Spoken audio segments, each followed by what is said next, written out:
Good morning. This past December, the new direction Congress passed the Energy Independence and Security Act, a momentous first step towards combating global warming pollution and securing our energy independence. With that down payment in place, Congress now must turn to the next great challenge, enacting an economy-wide cap-and-trade program that will reduce heat-trapping pollution 80% by 2050. A cap-and-trade system harnesses the power of the market to ensure that pollution will be cut by a defined amount at the lowest possible cost. Cap-and-trade is an idea that is made in the USA. Its advantages have been demonstrated under the Clean Air Act's highly successful acid rain program. The Europeans have adopted this idea for their emissions trading system for carbon dioxide, and fortunately, we are now in a position to benefit from the lessons we have learned in implementing that system. One of the most important questions that any cap-and-trade system must answer is how tradable pollution allowances should be distributed. Should they be given away for free to polluters, or should they be auctioned off? The acid rain program and the early phases of the EU emissions trading system rely primarily on free allocation. But both economic theory and the EU's recent experience have taught us that giving allowances away may result in massive windfall profits for polluters and, surprisingly, does not lower costs to consumers. In most cases, polluters will charge consumers for the value of the allowances, even if they receive those allowances for free. Auctioning avoids this problem and ensures that allowances distribution is transparent and fair, based on the free market rather than political deals. Auctioning also has the advantage of sending a carbon price signal that is loud and clear, not muffled by special interest giveaways. And finally, auctioning can provide tens of billions of dollars of revenue, which can be used to greatly reduce the overall cost of the program and speed the transition to a low-carbon economy. By investing auction revenues in technology research and development, efficiency, renewable energy and rebates, and tax cuts for low- and middle-income households, we can provide a much-needed stimulus to the economy, one that will get us out of the doldrums and unleash a clean, green revolution of innovation and prosperity. For all these reasons, economists have long been nearly unanimous in advocating auctioning over free allocation. Now, policymakers around the world are moving decisively towards robust action. As Mr. Zapfel, our witness from the EU, will explain, the European Commission just this morning announced its proposal to move to 100% auctioning of allowances for electric utilities by 2013, and to increasing reliance on auctions for other industrial sources. At least 6 of the northeastern states, including my home state of Massachusetts, represented this morning by Secretary of Energy and Environmental Affairs Ian Bowles, are planning to use nearly 100% auctions to distribute allowances under the RGGI cap-and-trade program. As Congress begins debate on cap-and-trade legislation, it is imperative that we learn from these experiences.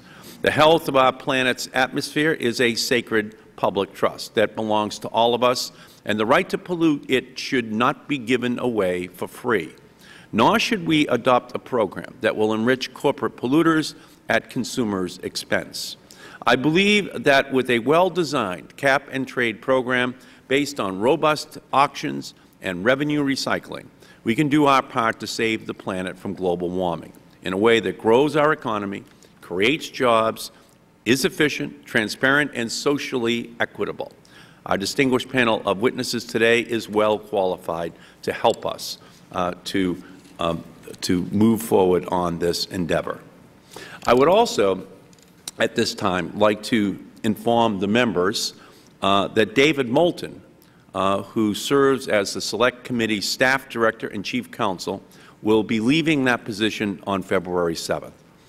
David is one of Capitol Hill's most experienced veterans, and much to my regret, he has decided to retire from the Hill after more than 25 years of serving in the House and the Senate. David has been at my side on every major issue I've worked on since 1985, from energy to the environment to telecommunications to consumer protection. Over the last 23 years, he has worked with me on in a series of capacities, including legislative director, chief of staff in my personal office, and as staff director of the subcommittee on telecommunications and finance before assuming the role of staff director for this committee. Whether it's energy efficiency or the VCHIP, children's educational television, or roller coaster safety, protecting the Arctic refuge, or fighting global warming, David has been my closest advisor. He has combined a deep commitment to the public interest with a mastery of the legislative process. Over the last year, David played a pivotal role in setting up the Select Committee, and he has helped to grow it into a force for change in this Congress and in the world. David exemplifies all of the best qualities of the staff, whose hard work and professionalism make it possible for this institution to serve the public. He combines the soul of John Audubon with the writing talents of Mark Twain. His skills, counsel, and creativity will be greatly missed by me and by all of my staff. David, I want to thank you for all that you have done for me over the years. You are not only one of the top advisors that anyone in Congress has ever had, but you are also my very dear friend. And I wish the very best to you, your wife Francie, your two daughters, and all of in all of your endeavors in the years ahead. And I know for myself and all of the staff of the Select Committee and the members of the Select Committee, we offer you our thanks for your public service. Thank you so much for everything you've done.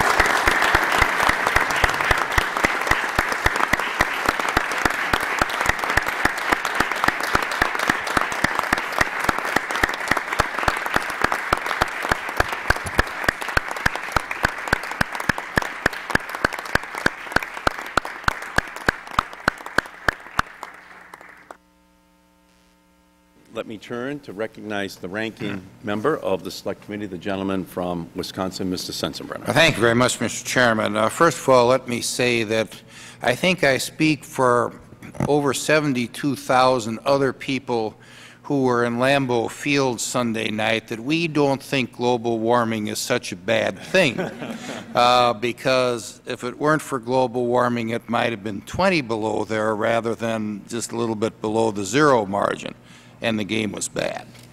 Today's hearing will focus on the details of a cap-and-trade system. Specifically, the hearing will examine how carbon credits and allowances are to be distributed in a cap-and-trade system. However, I will not be offering much input into this nuanced question because I will oppose a cap-and-trade regulatory regime and oppose it strongly, no matter how credits are distributed within the system. My reason for opposing this mess is simple. From the outset of the Select Committee, I said that I will oppose any legislative effort that will hurt jobs in the economy, and I am convinced that a cap-and-trade system will do just that. One needs look no further than Japan, Italy, and Spain to see what quicksand awaits U.S. ratepayers under a cap-and-trade system. Together, these nations will have to fork over $33 billion to buy carbon credits, according to a November 30th Bloomberg News article. This amounts to a tax on electricity in those countries, since the cost of these credits will probably be hidden in the overall electricity bill. Make no mistake, these costs are the price tag of the Kyoto Treaty. President Bush has received much grief for failing to sign on to that bloated regulatory regime. But after seeing how it is raising electricity costs in Europe and Asia, I am pleased that the President followed my advice and kept the United States out of that bad deal. The question isn't if a cap-and-trade system will raise electric costs. The question is how much they will raise costs. This is a question that I've been asking over and over today and throughout the year as we continue to examine this issue. When this Select Committee conducted a field hearing in Seattle last November, I engaged with New York City Mayor Michael Bloomberg on the differences between a cap-and-trade system and a direct tax on carbon. While I disagree with Mayor Bloomberg on the need for a carbon tax, we both agreed that at least a carbon tax is an honest attempt to reduce carbon emissions, whereas a cap-and-trade system simply buries the cost deep within your electric bill. Cap-and-trade is a politician's dream. Doesn't have to vote for the tax and then can run around and criticize the evil electric companies for passing the cost of these credits on to consumers. It's a dishonest way of doing it. At least Mayor Bloomberg said that if we're going to do this type of a taxing system, we ought to do it the honest way.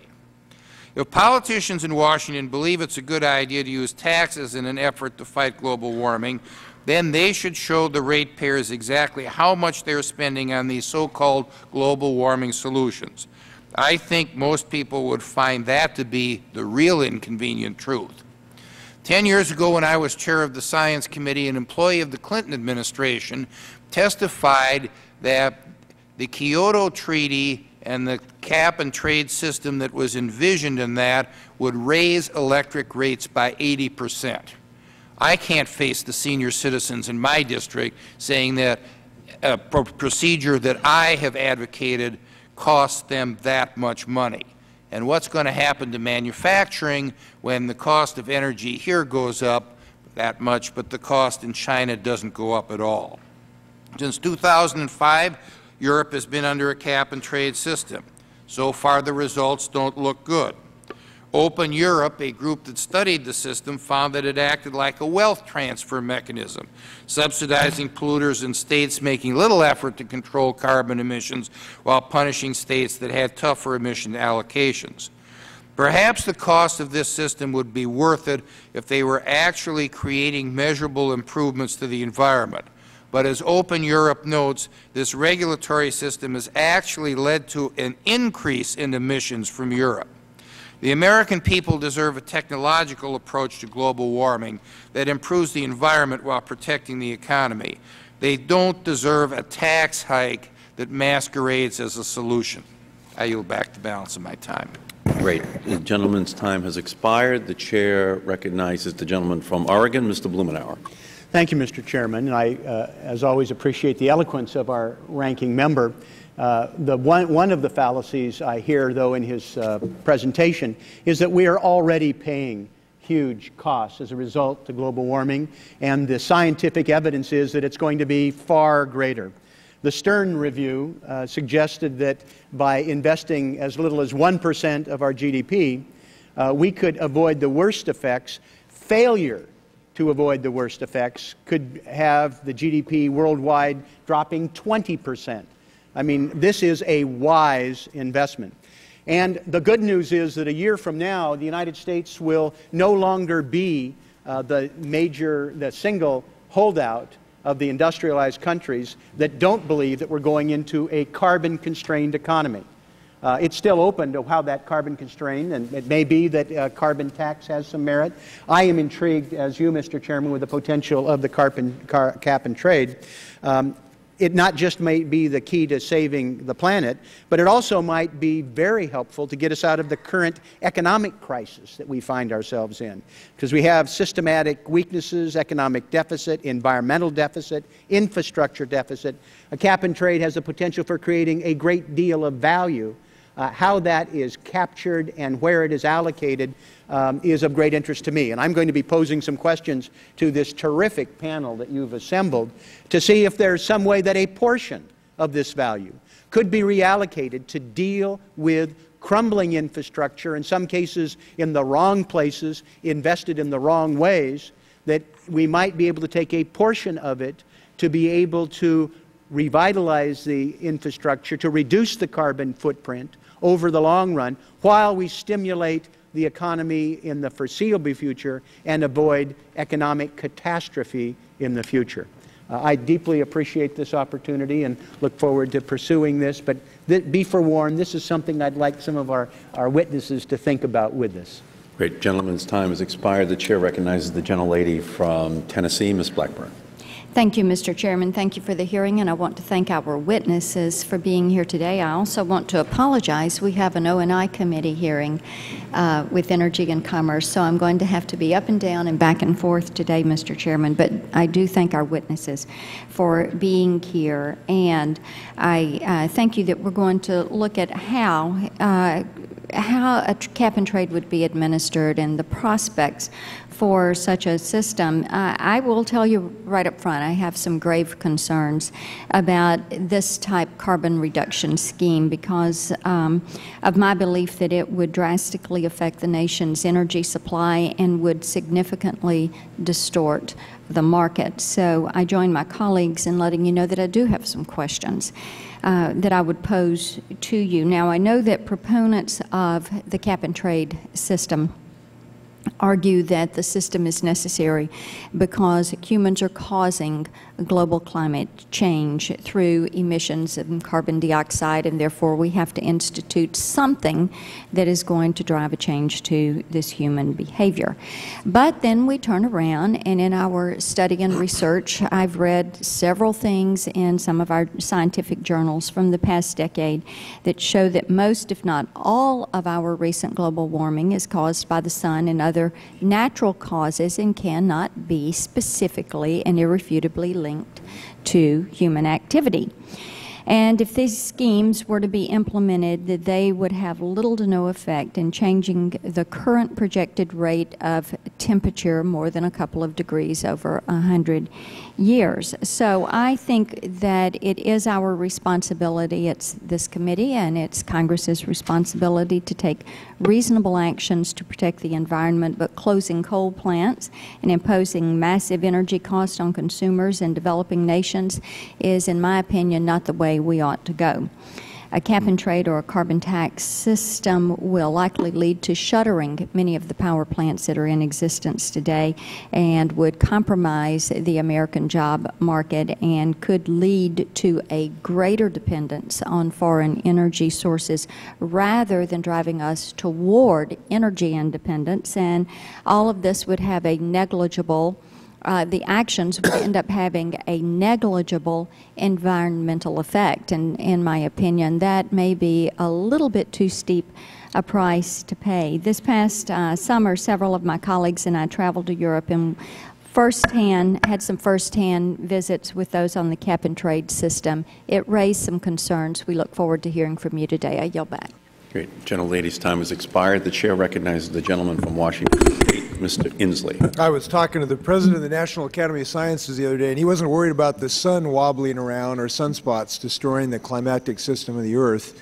This is a problem we got to tackle, and I'm glad we're here because if we don't solve this problem, nothing else matters. I want to make 3 comments about cap and trade. First, those who are critical of a cap and trade system, I would just simply say, as they say in Texas, show me what you've got.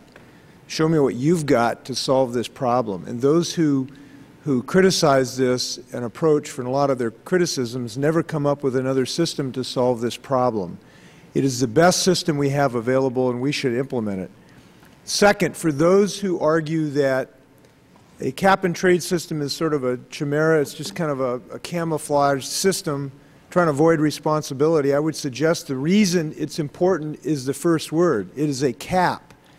And a carbon tax does not have a cap. A carbon tax makes some assumptions about behavior that may or may not be true. What the European experience has been, a tax alone does not and cannot solve the problem. You have to have a hard, meaningful, concrete, impenetrable, legally enforceable cap. And this we can inform our constituents, guarantee our constituents, we're going to tell our grandkids we're going to have a solid enforceable limitation on how many megatons of CO2 we're putting in the atmosphere. Third, the most important debate we will have in the next 12 months is on an auction, because there are some things we can learn from Europe. It's true they don't know what football is, but there are some things we can learn from them. And the number one lesson from Europe is that you have to have an auction if you're going to have a meaningfully successful cap and trade system, both for reasons of equity because of the tragedy of the commons that they first brainwashed me about in economics back 36 years ago, but also because it has to work that way from an equity standpoint and an enforcement standpoint by putting a price on carbon. That is a lesson from Europe. They have learned it. We don't have to go through their painful first few years. We can learn from their experience. And I'll be working on legislation to have the earliest implementation of 100% auction as soon as humanly and politically possible. It is what is, I believe, will be the single most important debate we have in Congress this year. And we hope that the forces of auction prevail for our grandkids' sake. It's the lesson from Europe. We ought to learn it. Thank you. Great. Gentleman's time has expired. The Chair recognizes the gentleman from California, Mr. McNerney. Thank you, Mr. Chairman. I want to thank the panel for coming here today. The cap-and-trade policies that are ultimately adopted by this government are not only extremely important, but it's also an extremely interesting process. Speaking as a scientist, I look forward to getting into some of these details and having some fun mucking around. But in particular, such a program will determine the direction of our economy. It will help or hurt our poor, our lower-income people. It will guide industry, and if done properly, will make America a leader as we move forward into the 21st century. So with little or no pressure on the panel, I look forward to your testimony, and I reserve the balance of my time. Great. Gentleman can do that. The Chair recognizes the gentlelady from South Dakota, Ms. Herseth Sandlin. Thank you, Mr. Chairman. I'll reserve my time for questions as well. Thank you. The Chair recognizes the gentleman from Connecticut, Mr. Larson. Thank you very much, Mr. Chairman. I, too, look forward to the testimony, and I feel somewhat like that old George Goebel line, I feel like a pair of brown shoes at a black tuxedo event. I do favor very strongly a specific tax credit, carbon tax credit, because I think that that's the most direct, most efficient means of us accomplishing a goal. I am skeptical about the cap and trade and remain to be convinced, and certainly are anxious to hear from our panelists today, but I'm especially concerned about the auction and about how the auction takes place, how a cap and trade is going to be administered, what's going to happen downline to people when we know the costs are going to rise. I especially am concerned in the Northeast about the constituents that I represent, and I feel that there would be more advantage by making sure that we had a payroll tax deduction specifically tied to a carbon tax that would both benefit them and I think provide both an appropriate cap and a path forward for us to solve this very difficult problem. I think it's also will be helpful to us in dealing with our foreign partners, most notably in China and in India, because of the transparency issues that obviously exist, but I remain to be convinced otherwise. The gentleman's time has expired, and all time for opening statements from the members has been completed. So we'll now turn to our panel, and we'll hear first from Mr. Dallas Bertraw. He is a senior fellow at Resources for the Future. Mr. Bertraw is an economist who is recognized as one of the leading national experts on emissions cap and trade systems. He has worked in this area for the past 2 decades and has played an important role in evaluating the Clean Air Act's acid rain program, and has worked extensively on the Northeastern States RGGI program and on the EU's emissions trading system. We welcome you, Mr. Bertraw. Whenever you're ready, please begin. Thank you. Thank you for the opportunity to testify today. Resources for the Future neither lobbies nor takes positions on specific legislative or regulatory proposals, so I emphasize that the views I present today are my own. And I'm going to talk specifically about the question of how emission allowances are allocated or initially distributed in the implementation of a cap-and-trade program by addressing several specific questions. The first is that what is the efficiency benefits of auctions? There are not many viewpoints that you can get most economists to agree on, but one of them is that the role of an auction in the implementation of an emissions cap-and-trade program delivers significant efficiency benefits. One perceived virtue of auctions is that they are consistent with the principle of simplicity and transparency, which is valuable in the formation of a new market. Second, and equally forceful, the reason that economists favor an auction is that it makes funds available that can be used to achieve other goals. Depending on how these revenues are used, they can help in an important way to reduce the economic costs of climate policy. For the purposes of minimizing the costs and promoting economic growth, economists would favor dedicating the use of revenues from an auction to reduce pre-existing taxes. A second approach would be to reinvest some portion of allowance value to reinforce policy goals. For example, in the 10-state Northeast Regional Greenhouse Gas Initiative that takes effect in 2009, at least 25% of the allowance value, which would be realized through an auction, is to be budgeted to consumer benefits such as investments in energy efficiency. A third idea is that even a relatively small sliver of auction revenues would provide a relatively substantial infusion of support for research and development of new technologies. I know that others on this panel have other ideas that deserve consideration on this revenue question. Second, would free allocation of allowances significantly reduce economic impacts on consumers? Well, the group that is most affected by climate policy will be consumers. In the electricity sector under an auction, although we find that some electricity generators are going to bear some costs under an auction, consumers of electricity bear about 8 times greater costs. This results because generators are able to pass along the cost to consumers through increasing prices. Free allocation of emission allowances to generators cannot be expected to reduce this impact where there are competitive markets. The only important exception is in that portion of the electricity sector where there are regulated prices, and in these regions consumers would benefit from free allocation to firms. However, in general, throughout the economy, the ability of firms to pass on the cost of allowances does not hinge on how they receive the allowances initially. Sometimes one hears firms argue to the contrary, saying they would not charge their customers for emission allowances they receive for free. When one hears this, one might think that a different conversation needs to be had between those firms and their shareholders, because it is shareholder value they would be giving away. The fact that a firm in a competitive market will charge its customers for the use of an asset that the firm has received for free is often a difficult idea for people to grasp at first, but is wholly consistent with economic theory and is in general what has been observed in empirical studies. In general, giving allowances away for free to firms will provide little benefit to consumers. There is one way that consumers could benefit from free allocation, however, and that is if citizens were to receive allowance value directly. This approach has been called a cap and rebate to every person with a Social Security number. Number 3, to what extent do auctions deprive polluters of capital needed to invest in achieving substantial reductions in greenhouse gases? Well, in the electricity sector, most new investment in generation relies on project-specific financing, meaning that each project is evaluated and financed independently with capital from outside the firm. As a consequence, the implementation of an auction will not affect the availability of capital for financing new projects in the important electricity sector. What proportion of allowance value is needed to compensate polluting firms? Overall, economic estimates suggest that the loss in market value of industries that are going to be heavily affected by climate policy is less than 30% of the value of emission allowances. This estimate masks some differences among firms because many firms turn out to be winners and some firms are losers. In the electricity sector, which again is the center of much attention, the industry as a whole would require just 6% of allowance value. But this accounts for firms that gain value, and to compensate only the losers would require about 11% of the allowance value. Is it feasible to construct an allocation formula that would efficiently target compensation to those firms that are adversely affected?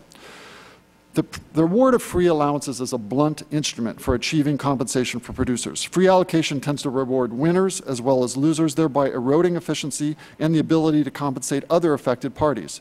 We find the opportunity cost of compensation to producers in the electricity sector is 5 times the cost of compensation delivered successfully. The difference accrues to firms as windfall profits. One way to improve this would be to apportion allowances to the states and let the states conduct allocation to achieve compensation goals. This cuts in half, roughly, the cost of achieving compensation, or more modest compensation targets also reduces the costs. Nonetheless, under any strategy, there are important considerations regarding the difficulty of achieving compensation. And finally, to what extent are economic impacts of legislation on polluting firms likely to be spread among shareholders who hold diversified portfolios? In this modern age, the vast majority of shareholders hold few, if any, stocks in individual companies. Most of us hold assets in mutual funds. For this reason, the way to deliver compensation to owners of equity is to design an efficient policy in order to lessen the overall cost of the policy, which is precisely the virtue of the use of auctions. Thank you for the opportunity to testify. Thank you, sir, very much. Our second witness is Mr. Peter Zapfel. Mr. Zapfel is the coordinator for carbon markets and energy policy for the European Commission. Mr. Zapfel has represented the European Commission as a delegation member in the UN climate negotiations and has been actively involved in the Commission's work on emissions allowance trading, including the EU's proposal just released today to transform the EU emissions system post-2012. I would like to state for the record that the committee appreciates Mr. Zapfel's voluntary participation. The committee recognizes that because of Mr. Zapfel's status as a representative of the European Commission, neither Congress nor the committee have legal authority over his presentation today. We welcome you, Mr. Zapfel, and whenever you are ready, please begin. Mr. Chairman, members of the committee,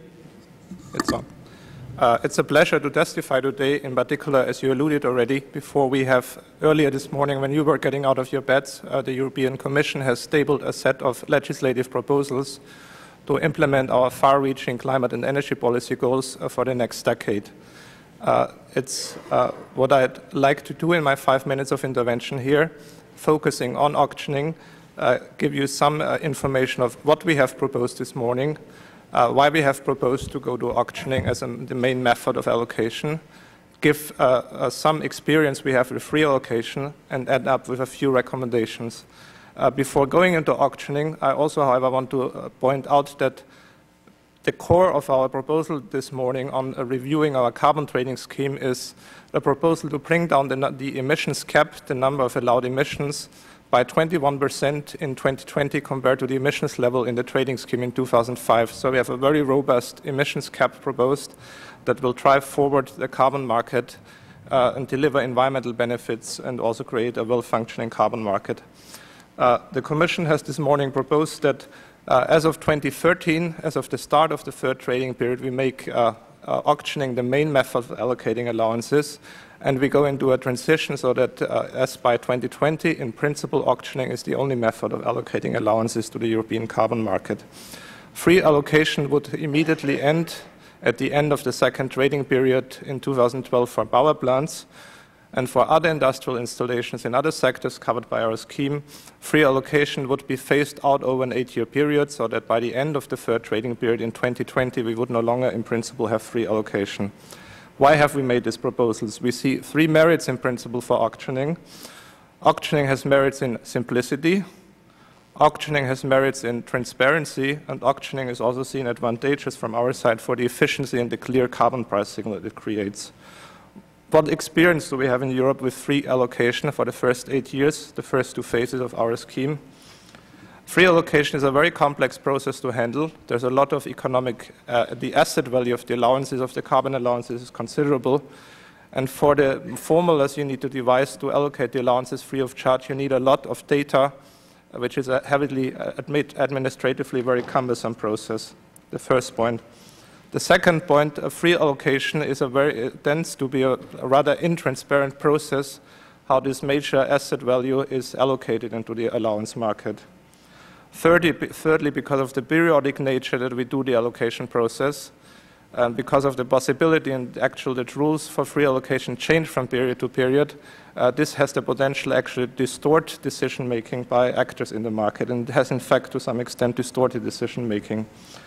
And fourthly, as has already been alluded in introductory statements, free allocation creates undue distributional advantages for some sectors, in the sense that the additional costs, the additional benefits in terms of companies increasing their prices far outweigh the additional costs, and you create something which is called politically windfall profits. Finally, as I said, some recommendation. I think we reckon in the European Union that auctioning as a method of allocating emission allowances is a fairly new thing in emission markets. There are several environmental markets operated here in the United States. Some auctioning has taken place there. Also, we in Europe at this stage, we have limited experience with auctioning, but there's in a number of fields on a daily basis, on a very regular basis, governments organize the allocation of economic assets via auctions, and we can learn a great deal from such other government-driven auctions, for example, for government bonds, for spectrum licenses. So we are not starting something completely new with transiting to auctioning as the main method of allocating carbon allowances. There's 2 things I want to raise at the end of my testimony of what is crucial in our view to make auctioning a successful mechanism of allocating allowances.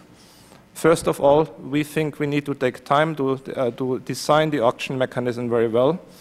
That's why we have proposed today that just in principle we want to go to auctioning, but we will work out as part of the implementation process detailed regulation, and we want to work a lot with stakeholders, with the experts in financial markets to design a well-functioning auctioning mechanism, because the economic assets involved are considerable, so we need more time to work that out in a good way.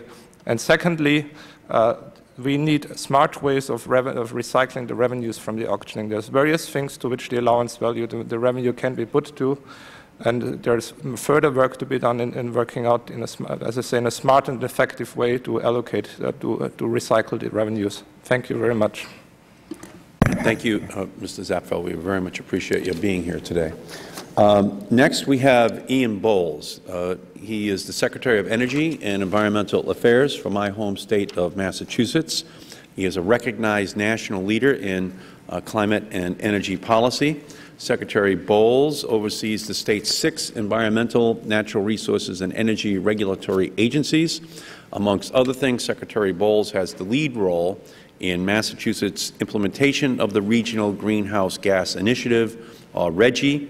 Prior to serving as Secretary, Mr. Bowles was Associate Director of the White House Council on Environmental Quality for President Clinton. We welcome you, Mr. Secretary. Whenever you're ready, please begin. Thank you very much, Mr. Chairman, and members of the committee. Thank you for your focus on this tremendously important topic today. I'm delighted to be here. My comments today reflect the general context in New England.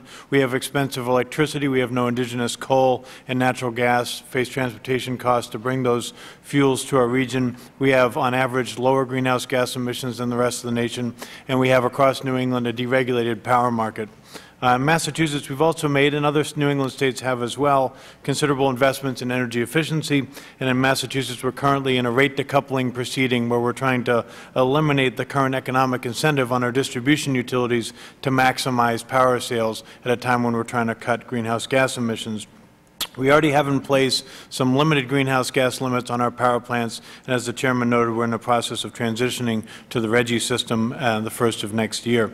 In renewable energy, we're moving forward with 3 new biomass power plants, the Cape Wind project, a sizable solar program, and new incentives for biofuels. And as the Chairman noted, we've combined first state in the nation to do so, our energy and environmental agencies together to focus on 3 key things: tapping the economic potential of the burgeoning clean energy sector in Massachusetts. We've got $250 million of private venture capital investment and a great deal of job creation in that area. Second, curbing our greenhouse gas emissions. And third, reducing our energy costs.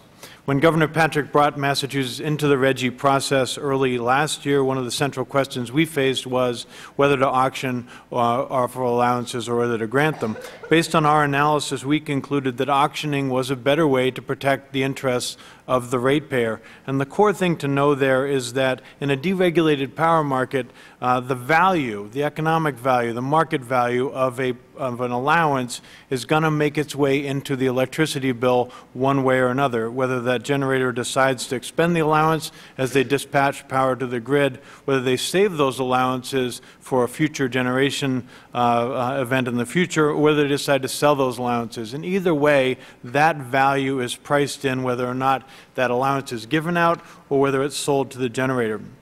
On the contrary, if you sell it to the generator, then you've got those revenues to do something with, and you can protect the ratepayers. And that's what we decided to do with our auction proceeds. And our first auctions begin in the second quarter of this year as we move into the compliance period for RGGI. As we did an analysis of what we should spend those money on that would best protect the ratepayer and achieve our environmental objectives, energy efficiency stood out above all else. We have the opportunity to not only save money for the ratepayers, but also to lock in permanent greenhouse gas emissions reductions. In terms of the cost of RGGI, we see in the first couple years less than a 1% increase in potential electricity bills, and as energy efficiency investments grab hold and accrue over time, within 10 years we see over 5% energy savings. Now, why is that? It's because we've got a great deal of energy efficiency left in our system and indeed across the nation that is cheaper in many cases than power generation. In terms of how much revenue we're going to produce, if it's a $1 permit, you'll produce about $26 million. If it's a $5 permit, it'll be $133 million. At the higher end of that scale would be effectively doubling our investment in energy efficiency in the Commonwealth. As you think about a federal system, I'd make a couple key points. One is that states, I think, are best positioned to deliver energy efficiency services. It's not something where the federal government is somewhat too removed from the individual ratepayers and the end-use consumers, and it's something that states have done a great deal on, and I think you could have set up objective standards to say what are the performance basis that we'd like to see for use of proceeds down at the state level for energy efficiency. I'd also make the point that as compared to a grandfathering scheme where you're giving out allowances, the auctions really level the playing field across all the different sectors instead of building in potentially unfair treatment for early movers. As we conduct our auctions this summer, we're going to focus on a few things. I'll mention them quickly and happy to get into more detail in the question. We're going to have our auctions open to any qualified buyer. As we watch the market develop, we may add rules in the future to make sure there isn't any hoarding or anything of that nature. We're going to have a sophisticated market monitoring system so we know who some of the players are. And then as we go forward, we're going to use a 3-year compliance period to allow some flexibility between years because emissions vary depending on things like weather events. Finally, I just would mention I've submitted a longer 10-page appendix, and I'd be delighted to take questions. And I thank you for your focus on this. We in the states look forward to engaging with the Congress as you move forward. Thank you very much, Mr. Chairman. Thank you, Mr. Secretary, very much. Our next witness, Mr. John Podesta, is the President and CEO of the Center for American Progress. Mr. Podesta served as Chief of Staff to President Bill Clinton from October of 1998 to January of 2001, where he was responsible for directing, managing, and overseeing all policy development, daily operations, and staff activities of the White House. Mr. Podesta has also held a number of other senior positions on Capitol Hill and in the White House and is a recognized expert on technology policy, amongst other areas. We are very fortunate to have him here with us today. We welcome you back, John. Whenever you're ready, please begin. Thank you, Mr. Chairman. And I started with David Moulton, but they kicked me out a lot faster. So it's nice to be back here. You've got my full statement. I'd like to make 4 quick points. First, I'd like to take this up a notch. Make no mistake, while it may be slow-moving, I think we're in a crisis. As our understanding of the implications of global warming increase, the case for dramatic, immediate action is only made stronger. Just last week, we learned that the western Antarctic ice sheet is melting faster than at a rate that was anticipated. This could mean a sea level rise of 2 meters, as Dr. Pachauri noted, in this century. Not the inches or feet as originally predicted by the IPCC fourth assessment, which will threaten population centers, agricultural patterns, and coastal ecosystems around the world. Perhaps the best we can hope for, and certainly the least we ought to plan for, is a climate that will cause severe economic dislocation and national security challenges to the United States. Worldwide, we're already feeling some of the economic consequences of climate change. We'll soon feel the national security consequences of human migration, food shortages, water scarcity, destructive weather events, spread of disease, and national resource competition. The challenge I think we face as a nation and a world is nothing short of conversion of our economy that's sustained by high-carbon energy, putting both our national security and the health of our planet at risk, to one based on low-carbon, sustainable sources of energy. The scale of that undertaking is immense, but its potential, as the Chairman noted, is also enormous. My second point is that energy policy is economic policy. In order to reverse the economic downturn we're currently facing and to capture the opportunities provided by a low-carbon energy transformation, we must put energy at the center of our nation's economic growth. Fundamentally changing how we produce and consume energy, investing in low-carbon innovation, and transforming our economy to a low-carbon model are key to promoting economic growth, mobility, job creation, and regaining the technological leadership in the global innovation marketplace. Mr. Sensenbrenner noted a 10-year-old EIA projection, which proves, I think, in more recent projections to be wrong. I would note that 10 years ago, the United States had 44% of the solar market. Today, we have 9%, lost mostly to Japan and Germany. The United States Congress, I think the jobs of the future are clearly on the clean energy side. The U.S. Congress obviously realizes the importance of energy policy to the economy. I commend the Congress for passing the 2007 energy bill, and particularly for your work, Mr. Chairman, over the years on the raising the CAFE standard.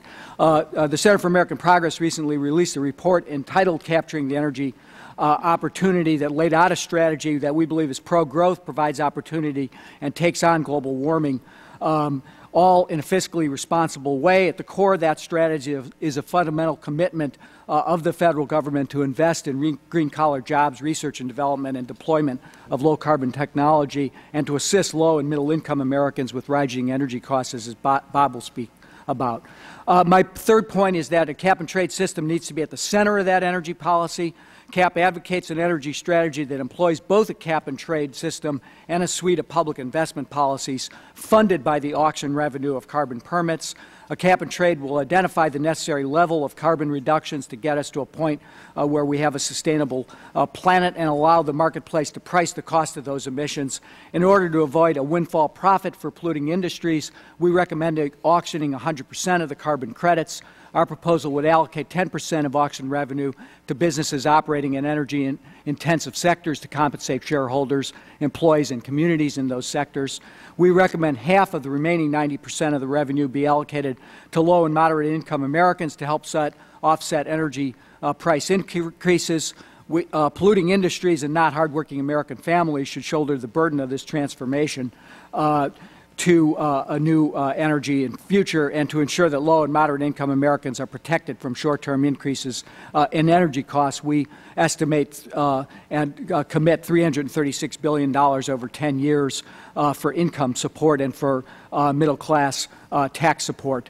The remaining half of the revenue would go to spur science and technology innovation, drive transition to a low-carbon economy by funding R&D, efficiency, as Ian has mentioned, and other initiatives, including infrastructure investment, Mr. Blumenauer. To meet the overall goal of emissions reduction under this cap-and-trade model, we recommend adopting complementary policies.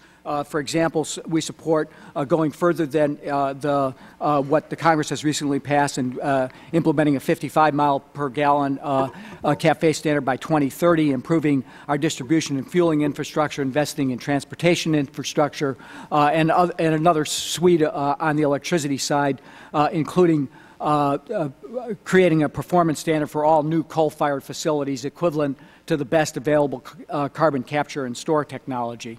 So my last point, and I will conclude by saying that we cannot continue waiting to jumpstart this energy transformation. Adopting a combination of short-term stimulus and long-term public investment policies will not only enable for the U.S. to once again become a world leader in low-carbon energy innovation, but will also diversify our energy base, thus fostering economic stability, helping to boost economic growth, creating new green-collar jobs, and boosting productivity for our economy. We think we can create a virtuous cycle and a win-win situation for the American public. Thank you. Thank you, Mr. Podesta. And our final witness, Mr. Robert Greenstein, the founder and executive director of the Center on Budget and Policy Priorities. Mr. Greenstein has written numerous reports, analysis, and articles on budget and poverty-related issues, including most recently how best to design climate policies to address impacts on low-income households. For his outstanding work at the Center, Mr. Greenstein was awarded a MacArthur Fellowship. We welcome you here today, and whenever you're ready, please begin. Thank you, Mr. Chairman. My focus is on the effects that climate change policies can have on the budgets of American families and the federal budget, and the implications that has for the design of a cap-and-trade system. Our analysis indicates that Congress can design climate change policy that's environmentally sound and fiscally responsible, treats consumers fairly, and avoids increases in poverty. But to do so, the policy will have to be well designed, and it will need to generate sufficient revenue to meet the requirements of sound climate change policy and mitigate the impacts on vulnerable populations. That means it will be essential to auction most or all of the allowances. Our analysis of these issues can be summed up in 4 key numbers. Number 1, $750 to $950 per year. That is the average increase in energy-related costs for the poorest fifth of the population, from a quite modest 15% reduction in emissions, the kind of target that's often mentioned for, say, 2020. As you know, climate change policies work in part by raising the price of fossil fuel energy products to encourage efficiency and the substitution of clean energy sources.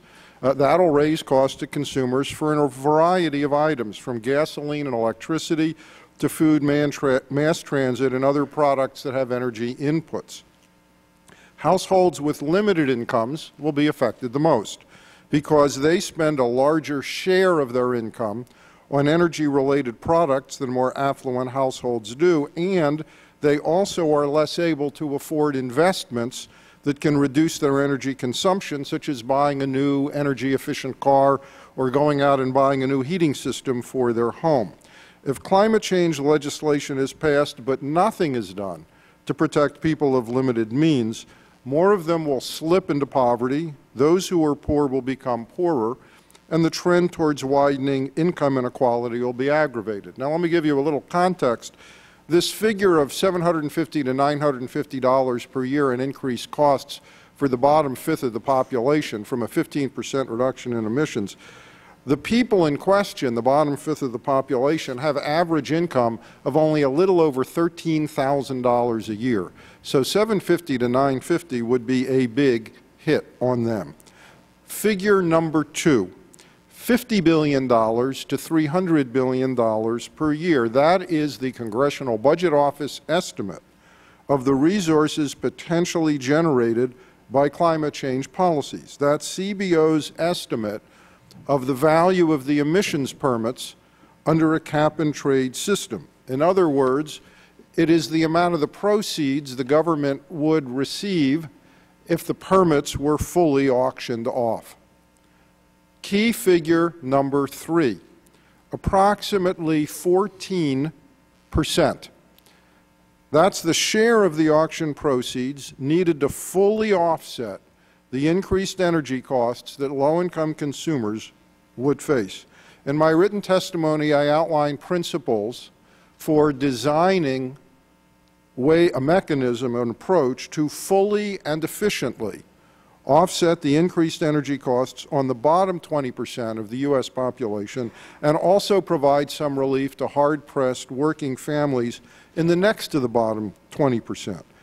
That could all be done for about 14%, that's 1/7 of the value of the proceeds from auctioning off the permits in a cap-and-trade system. Now, if Congress wanted to assist middle-income consumers as well, that could be accomplished if a somewhat larger share of the proceeds were used for that purpose. For example, with approximately half of the allowance value, half of the value of the permits, Congress could fully compensate the bottom 60% of Americans and provide significant compensation to the next 20%, leaving out only the most affluent 20%, which is the group that consumes the most energy and is most able to afford to make sizable adjustments in their consumption patterns.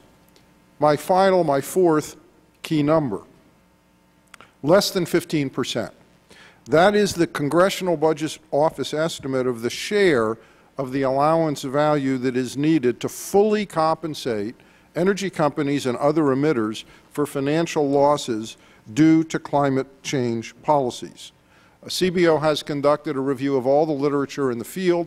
There are a number of studies have been conducted. The broad set of findings are that the net impact on the emitters could be, in terms of potential economic losses, would be offset for less than 15% of the permits. And CBO has called the provision of a larger share of the permits free to emitters as an approach that would result in, CBO's terms, windfall profits for the companies receiving the free allowances. Now, there's a misconception, Mr. Chairman, you referred to it in your opening remarks, a misconception some have that energy prices will not rise or not rise as much if the allowances are given away. But that belief flies in the face of the basic laws of supply and demand. A cap on emissions will limit the supply of energy from fossil fuels, and when supply is restricted, prices rise. Regardless of whether the government gives away or sells the allowances, the energy companies will be able to sell their products at the higher price. They will be able to charge what the market will bear. Harvard economist Greg Mankiw, who served as chair of President George W. Bush's Council of Economic Advisors, has characterized a cap-and-trade mechanism in which the allowances are given away in large numbers for free as a form of, in Mankiw's words, corporate welfare. Now, if you could please summarize. Let me summarize. The final thing I simply wanted to mention was the impact on budgets. Higher energy prices will raise the cost of federal, state, and local services. The cost of heating schools, hospitals, and the like will go up. Cost of living adjustments for Social Security and veterans programs will need to be higher to reflect the higher energy costs. The Pentagon is the nation's single largest consumer of energy, and its costs will rise. Those can all be addressed too, those issues, by devoting a share of the permits to offsetting the resulting increases in federal, state, and local costs, all of which comes back to the same issue. All these things can be taken care of if most or all of the permits are auctioned off. If they are not, you get a potential for increased poverty, increased deficits and debt from the higher government costs, alongside windfall profits for emitters. Thank you. Thank you, Mr. Greenstein, very much. And now we'll turn to questions from the Select Committee, and the Chair will recognize himself. Mr. Zapfel, thank you again for being here today. It's very important to us. The EU is making a big change today. They're moving in a completely different direction than they did in their original phase in dealing with greenhouse gas emissions. What happened when the allocation was free for the various sectors of the European economy? What was it that you found happened?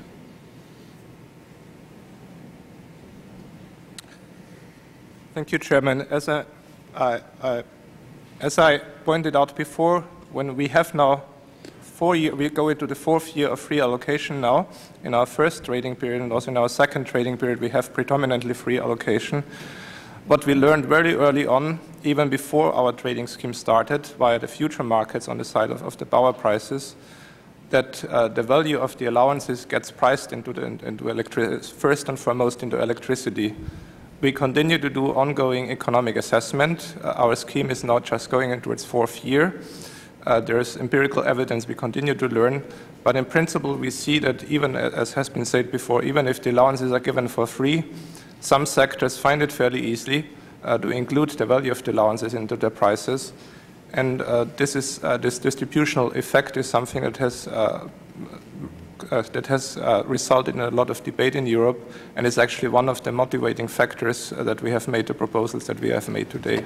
Okay, so how do you deal with the challenge? Many people say that this is an unprecedented step that you're taking, and that industry is unprepared to deal with the consequences of having an auction system. What is your response to that? It's not something we do overnight. As you know, we are now in the year of 2008, and the proposal is that this changes come in the year 2013. In principle, overall, in the design of the regulatory framework for our carbon market, we pay a lot of attention to that we give this new market sufficient regulatory stability. And one of the key issues there is that we give sufficient foresight, so we don't do changes overnight. We had, for example, a lot of debate whether we should already change our rules on very short notice so that the second phase would already see regulatory changes. The Commission has not entertained such changes because we think for the market to develop well, to work efficiently, it needs sufficient lead time so that everybody can prepare to the rule changes. And how are you dealing with industry opposition? Which industries are most opposed to moving to an auction system? As you said before, I think we are not the only ones across the world who is considering or starting a legislative debate to move towards auctioning. We, of course, follow very carefully the debate in the United States. We have seen what's happening in the RGGI system, or what has been decided in the RGGI system. There's other carbon markets designed around the world, in Australia, New Zealand. There's a debate here. So I think we are moving along an international trend that is developing. Of course, I think from the perspective of an individual business, if you are subject to a carbon cap, it's always a preference for an industry to ask for free allowance rather than to have to pay for the allowance. I think that's a natural opposition that we have in a political process. What is important to us there is we continue to empirically evaluate what are the real effects, what empirical evidence do we have. And as I said, so far there's no compelling empirical evidence that this is damaging. What we reckon is some sectors, as I said, the power sector can move quicker, and other sectors need some time to adapt, like other industrial sectors, which we give more time to adapt to those changes. Okay, thank you. Mr. Podesta, you're an expert on the budget and appropriations process.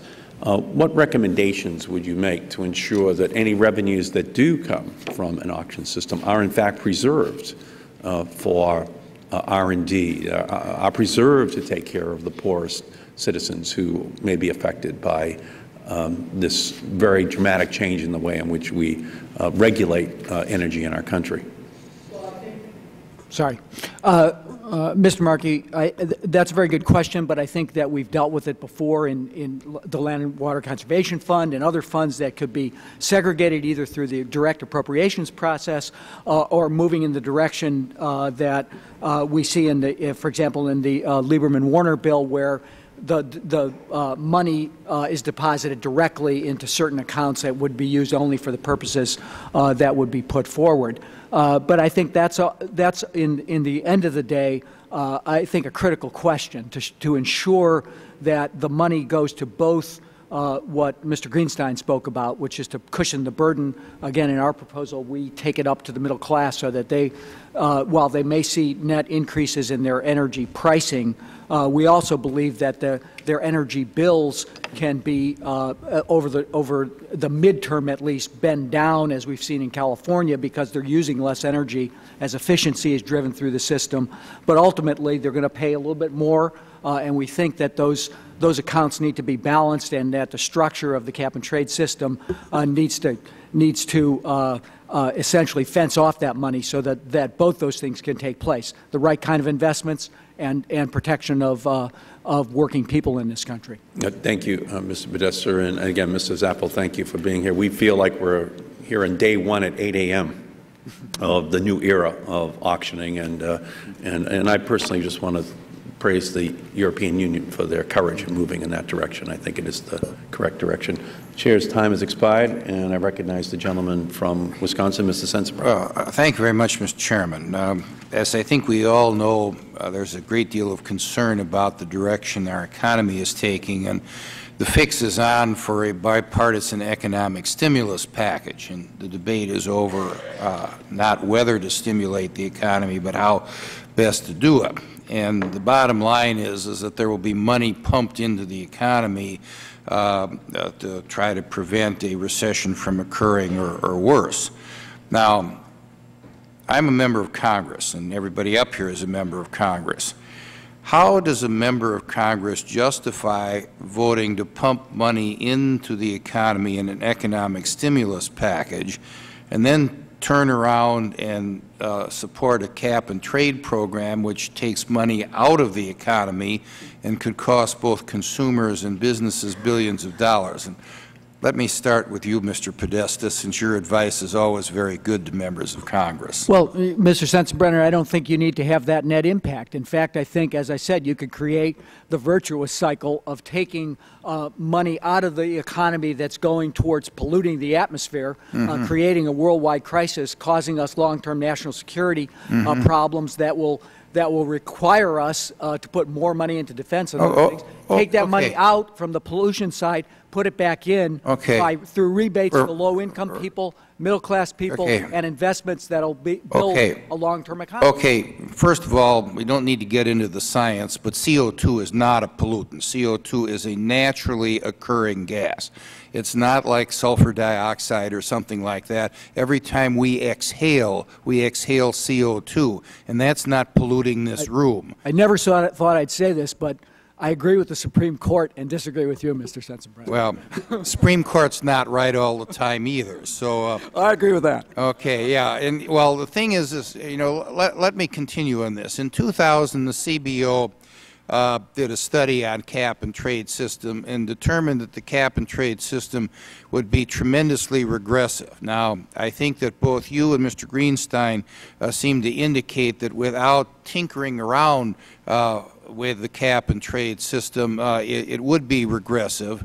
And without the tinkering around, we end up giving carbon breaks for the rich, using carbon instead of tax in the debate in the vernacular.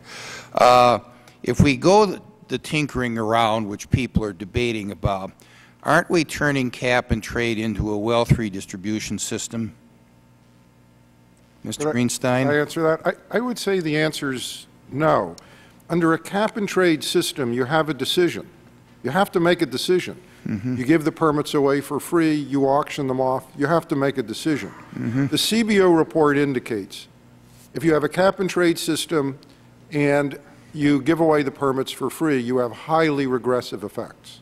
If you have a cap and trade system and you auction off some substantial share to all of the permits, then whether it's regressive, progressive, or neither of the above, sort of just kind of right in the middle, depends on what you do with the proceeds from those permits that you auction off.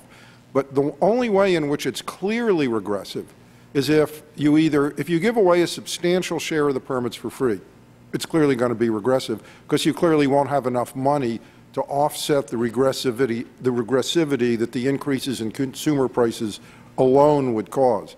As long as you auction off a substantial share of the permits, you have the potential to ensure that the system is not regressive. You can make it progressive if you want to. You can simply avoid the regressivity. But getting back to what Mayor Bloomberg told this committee last November in Seattle, you know, why not be honest? If we're going to increase energy costs to do this, why doesn't Congress directly levy a tax, which is the honest way of doing it, and that way members of Congress have to be accountable for their votes one way or the other, rather than simply folding the cost of this into energy bills and then Congress taking a bow for, quote, giving money away to people that we decide need to get the money from the auction. Isn't Mayor Bloomberg right in saying let's be upfront and honest rather than, you know, going through this tremendously bureaucratic system with all kinds of values of who deserves the money from the auction and who doesn't? There may be a different set of answers on the panel here. Let me quickly note for starters that your prior question, is it regressive, is it not regressive, the same question applies to a carbon tax. It would all depend on what you did with the proceeds from I'm not for a carbon tax either. Now, as you know, the advantage of a cap and trade is you have a firm cap on emissions, and the disadvantage is you don't know in advance the impact on the price. With the carbon tax, you have certainty on the price, but uncertainty on the exact level of emissions reduction that you get. Many economists, including... Well, my time is up. You know, Europe has had cap and trade, and the amount of emissions has gone up. So my time is up. Thank you. Europe's failed. Don't need to copy them. Gentleman's time has expired. The Chair recognizes the gentleman from Oregon, Mr. Blumenauer. One of the benefits of the head-in-the-sand attitude of this administration is that we have a chance to look at the experiences in other parts of the world as people are struggling with how we're going to have a carbon-constrained economy. Lots of things are not pollutants in the natural order. I mean, CO2 in its normal amounts is not salt, but if we get too much of a good thing, we have real problems. And I appreciate our witnesses saying that these things are not mutually exclusive in terms of stimulating the economy by not taking it out of the economy. And everything I heard from the witnesses is you're thinking of this is not somehow something that is going to be shot into space, that's going to be circling the planet. This value is going to be reinvested somewhere. It's going to be a windfall in the hands of some. It's going to be targeted towards redevelopment. Mr. Podesta, I'm not certain that I would use the Land and Water Conservation Fund as an example that gives me hope. I think we can learn from that experience as well. But you're suggesting that it's part of a comprehensive strategy. As I hinted at in my opening statement, what I'm interested in your observations about making it part of a comprehensive strategy that focuses on the two principal expenditures of American households, that both in terms of dollars and in terms of carbon, housing and transportation. I would be interested in observations, particularly from the right wing here on the panel, at least my right wing, in terms of how you think we can best harness the value that could be created to help households with infrastructure and energy conservation and transportation that would reduce their carbon footprint, stimulate the economy, and protect their economic security. Well, let me begin. I think the Congress, and again I commend you, has already taken a giant step by increasing vehicle efficiency on the transportation side. There's obviously more investment to do in transportation, in smart growth, in some of the initiatives that you've championed, in more mass transit spending, et cetera. And I think some of the proceeds of the auction should go and ought to go to those kinds of investments. On the housing side, I think you get at that through, again, through complementary policies to the cap and trade, better building codes, a smart grid, investment in the electric infrastructure so that you could have real-time metering and basically begin to do what's happened in California, which over the past 30 years has kept its per capita energy consumption flat, while the United States energy consumption has grown by 40%. While maintaining high levels of growth in the economy and high levels of wealth in the state. So I think those complementary policies, and Mr. Bowles is trying to implement those in Massachusetts, directly going at the issues of efficiency, building codes. That's where the low-hanging fruit is, and we need to pay attention to that in addition to to creating the right kind of structure for the cap and trade. Mr. Bowles, you referenced the trade-off in terms of the 1% increase, 5% longer-term savings in energy. Can you talk about how, in a little more detail, how you think you can seize on that and make that sort of difference? Yeah, I mean, just the key point, and thank you for the question, is, and I'd agree with everything John just said, that we have a tremendously inefficient and creaky electricity system in the United States. We need to upgrade transmission, we need real-time metering, and we need a hell of a lot more end-use efficiency. It is the lowest hanging fruit. So when Congress thinks about what should we be doing to use these auction proceeds, I think the whole panel agrees that auctioning makes sense. Once you've got the proceeds, what do you do? How do you prioritize it? I would use the criteria of how can we save the most for consumers, low-income, middle class, and how can we lock in the greatest environmental benefits? I think things like appliance standards, which Congress has moved forward on, vitally important. Building codes are at the state level. We in Massachusetts are joining the International Energy Conservation Code, vitally important. So I think you can do a great deal of that. On the efficiency side, there's a tremendous amount of return. We did an economic analysis. In fact, it was done under the Romney administration. I'm happy to share it with the committee that showed the disproportionate returns that would come from allocating the auction proceeds to energy efficiency. We could see savings above 5% in commercial, industrial, and residential parts of the electricity sector. So that's the lowest hanging fruit, and I think the biggest opportunity for savings. Gentleman's time has expired. Gentleman from Oklahoma, Mr. Sullivan. Thank you, Mr. Chairman. I'd like to thank all the panelists for being here today.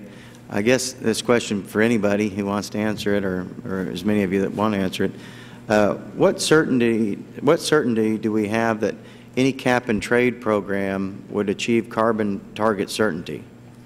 And also, with all the trading going on, where do you see the tangible reductions taking place? Anybody?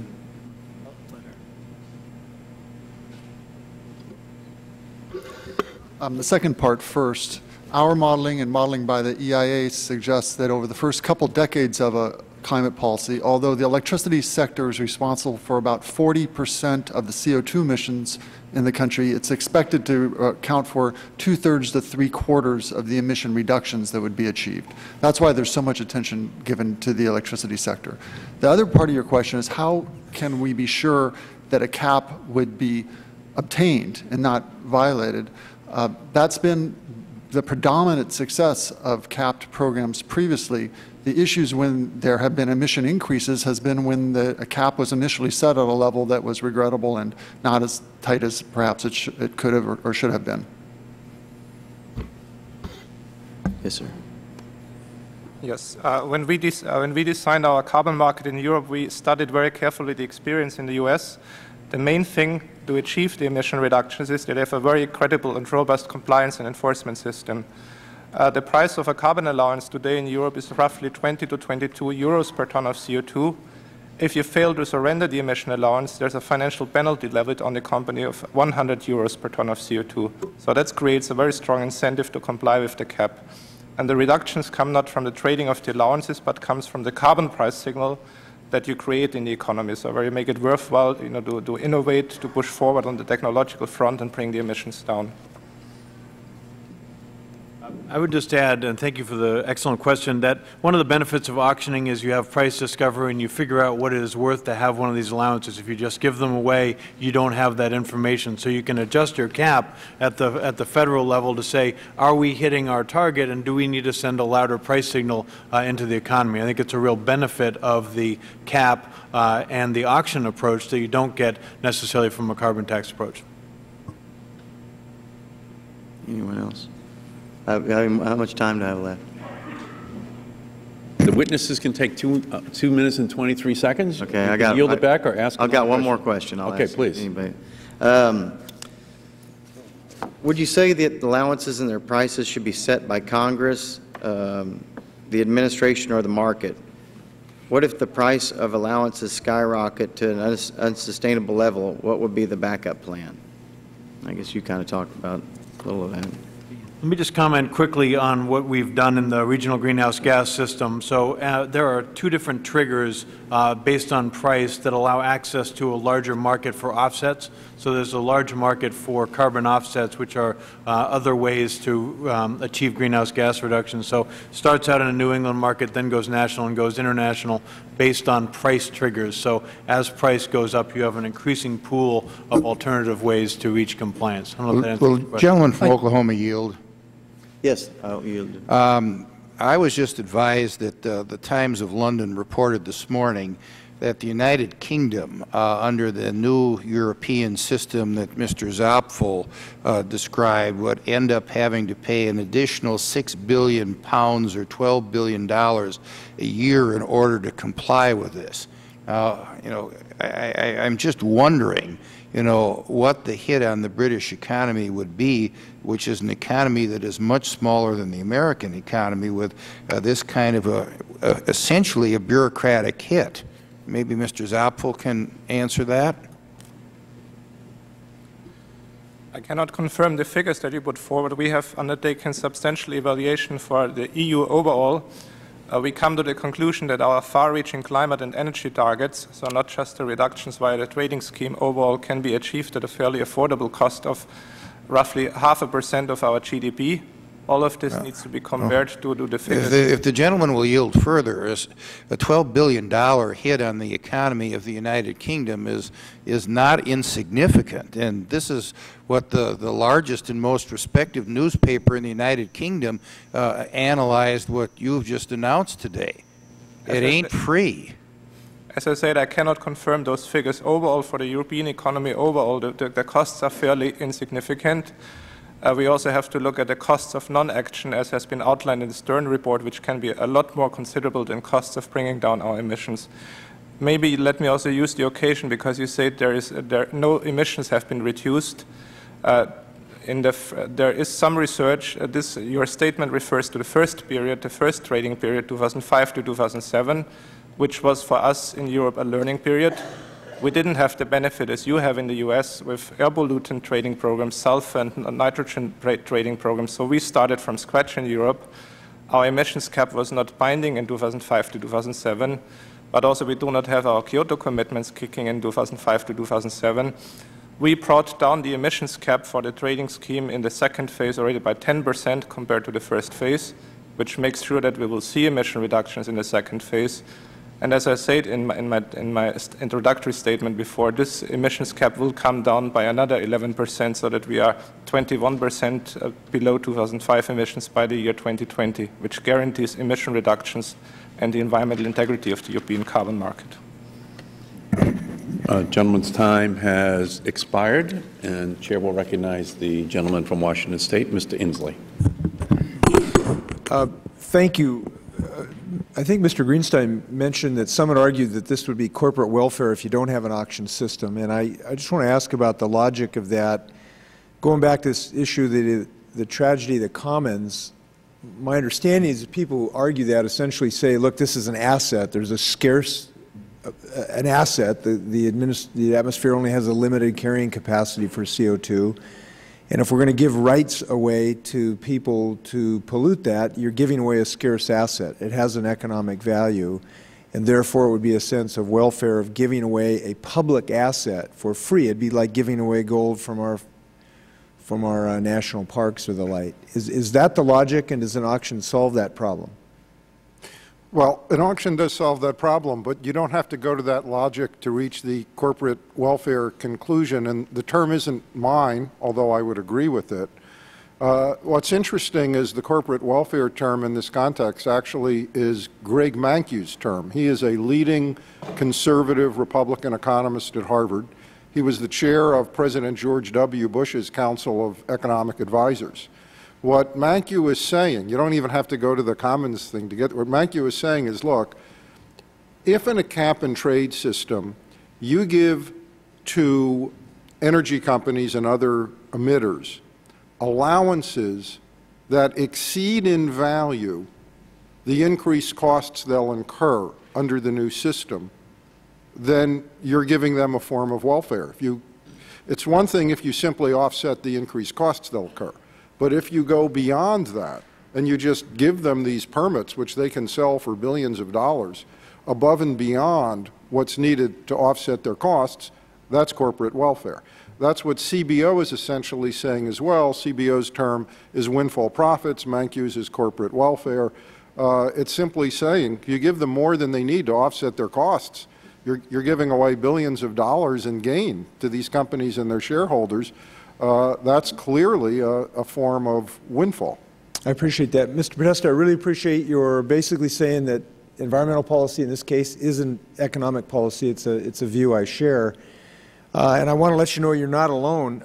I was just looking at a report from McKinsey & Company, just came out in December, and they concluded that almost 40% of abatement could be achieved at negative marginal cost. In other words, 40% of your savings of CO2, you'd actually reduce your costs. It'd actually be a profit margin for the U.S. economy, if you will. And it talked about the barriers to achieving those 40% improvements are principal capital accumulation to do the work, the rehabbing your house, the acquisition of new heating and cooling system, more efficient cars, the whole 9 yards.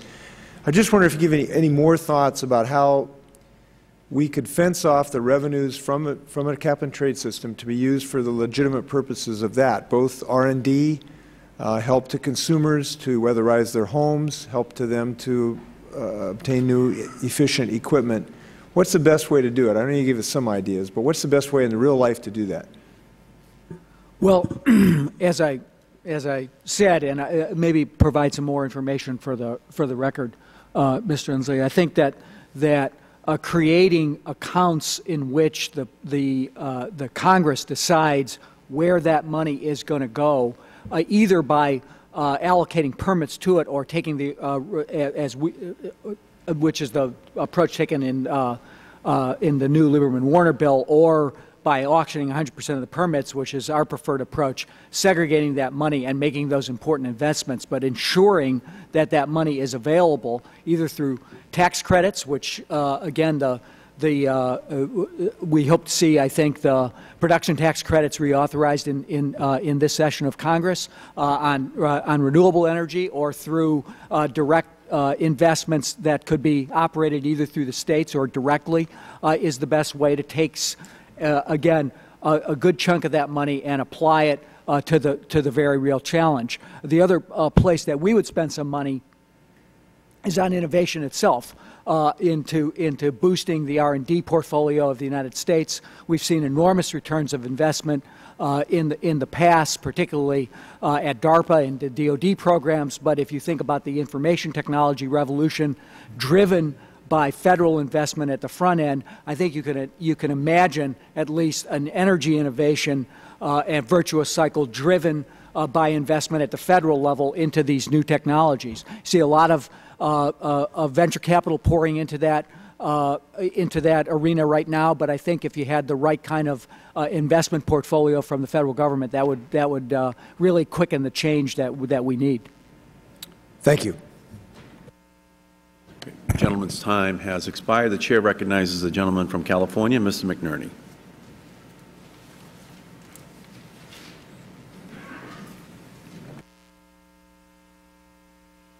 Thank you, Mr. Chairman.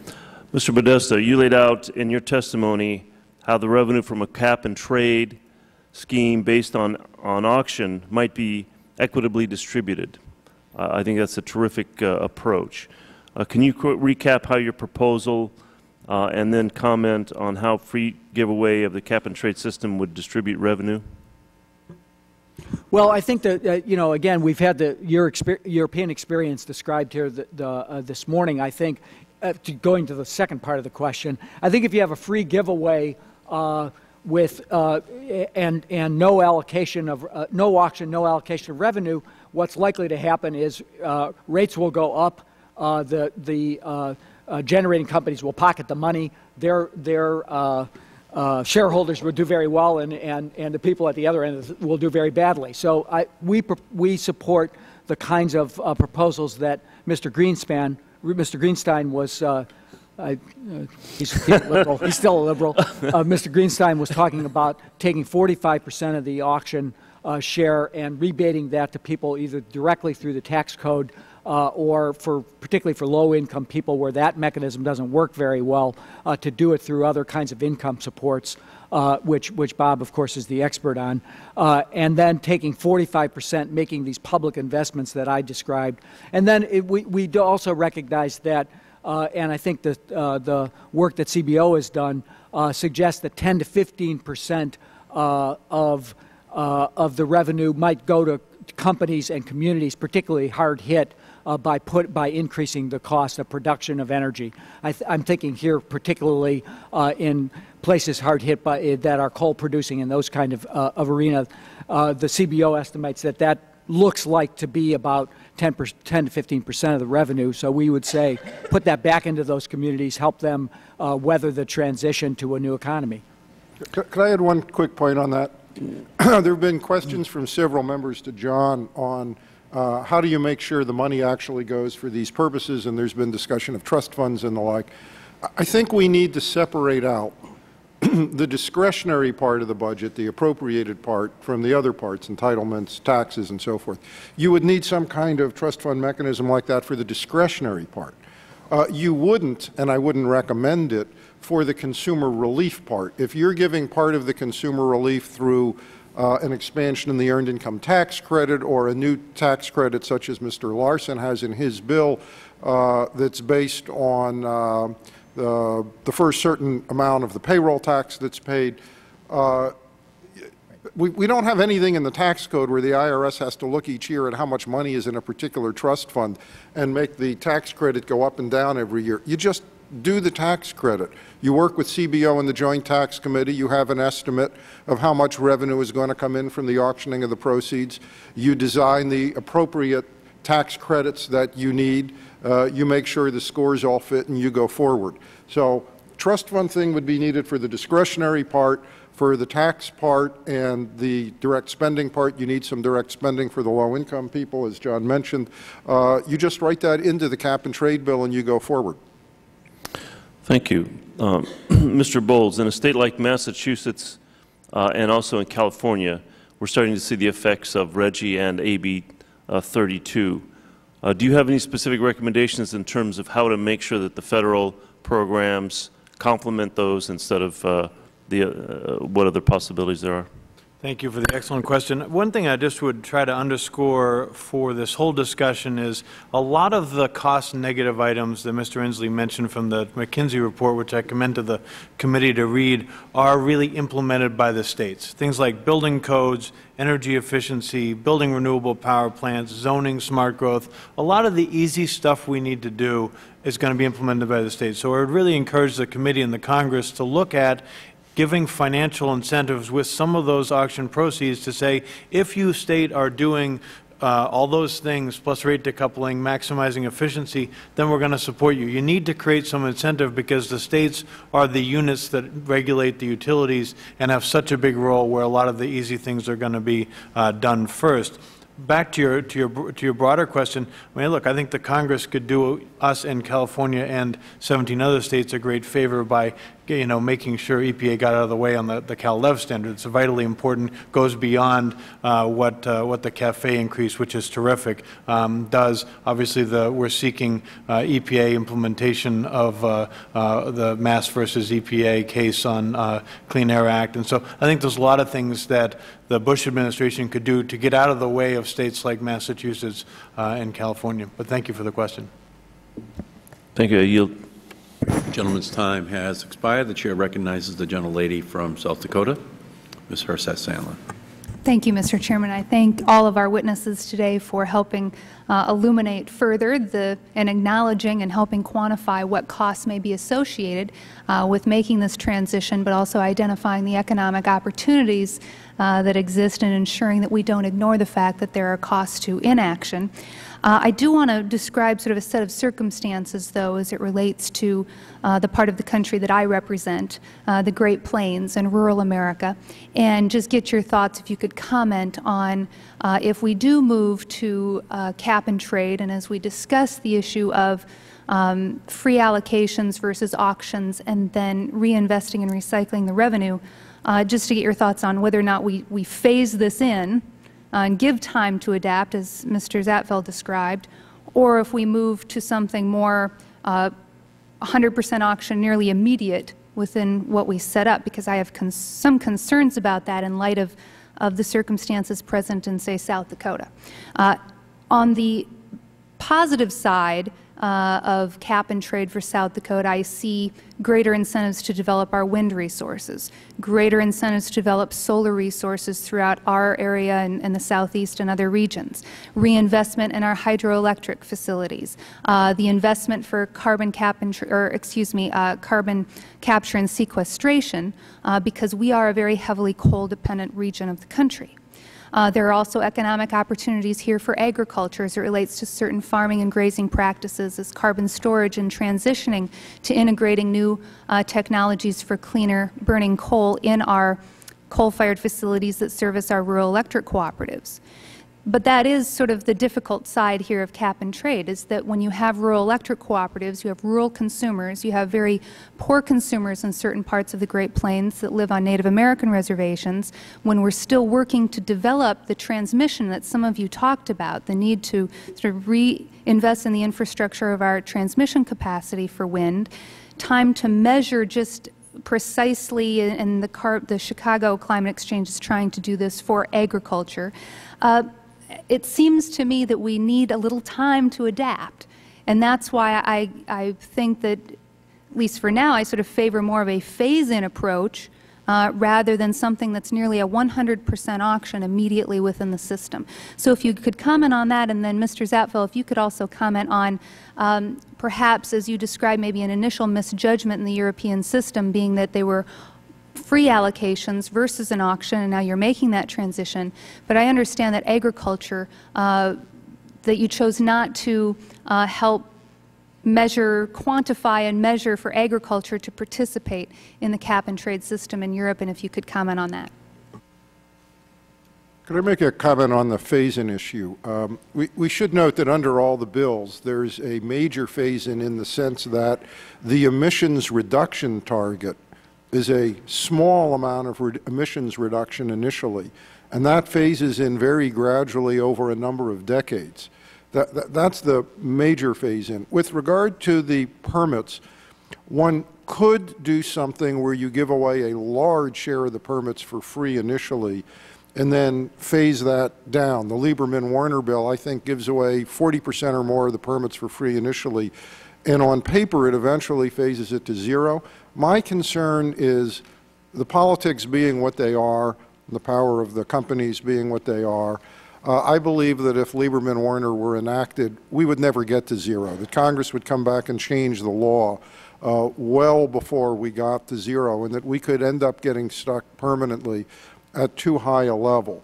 So that doesn't mean you couldn't do any phasing at all, but I think the notion of starting with, I don't know, more than 15 or 20% of the permits being given away, starting with any higher percentage and just assuming you're phasing it way down, I think is dangerous. I think it risks the potential that before the phase down occurs, companies get the law changed, and then the various purposes for which you thought you had money, such as a number of the things you just mentioned, can't get the resources to be funded.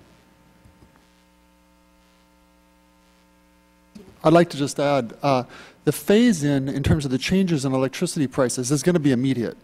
So the program can be put in place, and you can talk about allocation in different ways, but you're going to see an immediate change in product prices. So there is no phase-in to talk about except in some portions of the country in the electricity sector where there's two alternatives. In those regions of the country where there is regulated prices, then a free allocation to firms will get passed through to consumers and soften the blow initially. But the problem is that treats the country in a very asymmetric way because you have roughly half the country under cost of service and half the country with competitive electricity markets. I think that's inviting a new civil war. So an approach that has emerged recently that has surprising support from very disparate companies would be free allocation to load-serving entities. These are the retail electricity companies that deliver electricity services directly to customers, and they could be expected to pass through to customers the value of the emission allowances. So this has a politically attractive appeal that it would keep electricity prices low and would look like a phase-in as we enter the new constrained carbon regime. The problem, as other speakers have already mentioned, is this constitutes essentially a subsidy to electricity consumption that you don't get for natural gas or transportation fuels or to industry and commerce. And so to put this in place, to enshrine this, would dramatically raise the costs of carbon policy nationally. We don't want to get our feet stuck in cement there. So if you want to look for a phase-in, allocation to load as a component of the Lieberman-Warner bill is a reasonable way to start, but I would urge you to think about that as a rapid transition to a full auction. And recognize, coming from the Great Plains, you know, this creation of this $350 billion a year in intangible property right is analogous. The last time we saw this in American history was the assignment of property rights in the Great American West. Because this is going to be on a recurring annual basis. This is an enormous new property right, and the question is to whom will it accrue over the rest of the century? And that's why the auction is such an important question. And the gentlelady's time has expired, but could you, Mrs. Zaffel, deal with this issue of how Europe is treating the agricultural sector? I think it's important for us to hear that.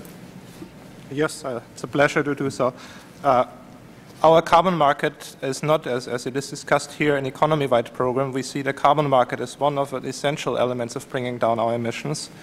We have reviewed now whether we should include credits from agriculture and forestry, but we remain of the opinion that for the time being they should stay outside of our carbon trading mechanism for mainly two reasons. First of all, we need high-quality monitoring reporting of the emissions, which we do not see we can do yet in those sectors. And secondly, we also haven't been able to address the questions of permanency and leakage yet, especially in the forest sector. If you grow new forests, but at the same time in other places you cut down forests, so the permanency and the leakage is important.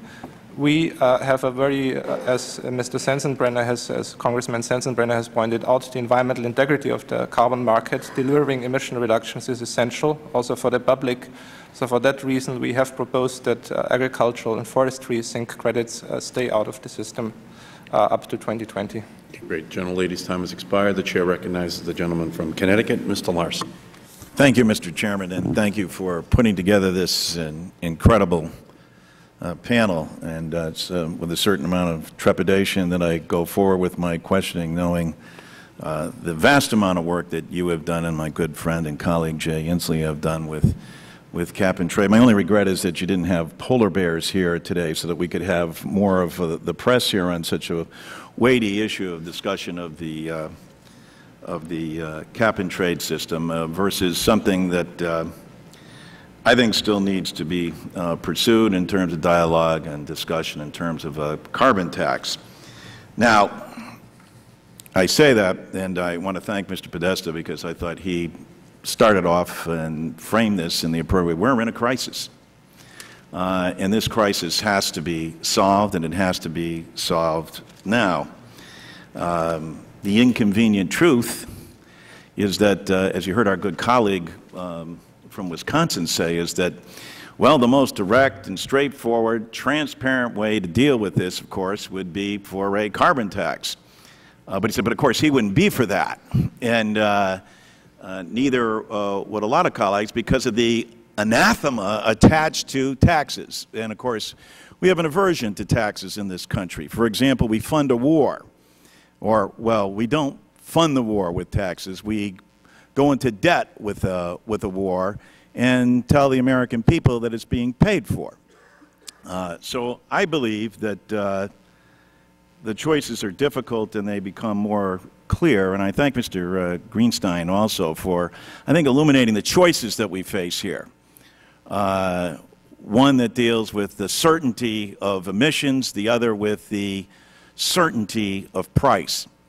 I come down on the side of the certainty of price. I am proud to have initiated legislation along with Mr. Blumenauer and Mr. Miller that pretty much follows what Vice President Gore, and my God, if we can get Vice President Gore and the President of the Chamber of Commerce to agree that this is a way that we should go in terms of a carbon tax and that it should have to offset the mitigating factors and the regressivity of it, a direct payroll reduction that corresponds in it so that you can get down the road relief for people that actually need it, then I think we've got something. Notwithstanding, I am interested in this whole auctioning thing. I have to say, I have to give this the Augie and Ray's test. Now, most of you don't know what Augie and Ray's is. It's a little Hamburg hot dog joint in East Hartford where most of the people that I know gather. But they're pretty down to earth, you know, and they read people pretty well, debate the Red Sox and the Yankees, yada, yada, yada. But here's the deal. You say auction into them, and they're looking at me like I'm on Mars. And I got to be honest. How would it work? Who administers it? Doesn't Mr. Greenstein and even Mr. Sensenbrenner make some sense when they say, isn't there a more direct, specific, easier way for us to administer something, albeit it may be a tax? And how is this all going to transpire? This is not going to be, and I heard Mr. Greenstein talk about the Lieberman-Warner bill. Geez, is this a hedge fund windfall? How would this be administered? How do the proponents of this see this auction actually taking place? Who controls it? Who sets up the auction? Who's purchasing? What's going on here? Mr. Bowles, thank you. Let me just comment from our experience in New England, Connecticut, being an important member of the RGGI process. The easiest thing to do is what we're doing first, which is power generation only. Covered plants in the RGGI footprint are 25 megawatts and up. They bid into the ISO every day with their into the bid stack to figure out whether they're going to dispatch power or not. So they do it every day. They know how to do it. It's not complicated. All we have to do to set up the auction process is get one of the auction vendors in the RGGI organization. What's an auction vendor? Auction vendors, folks who run the NOx program, people who administer any number of other auctions. You can see my problem here. Yeah, you say auction vendor, you say runs the NOx program. I could see that. I would say the NOx program at Augie's, they'd be saying, you talking about the SOx or the NOx? What are you talking about here?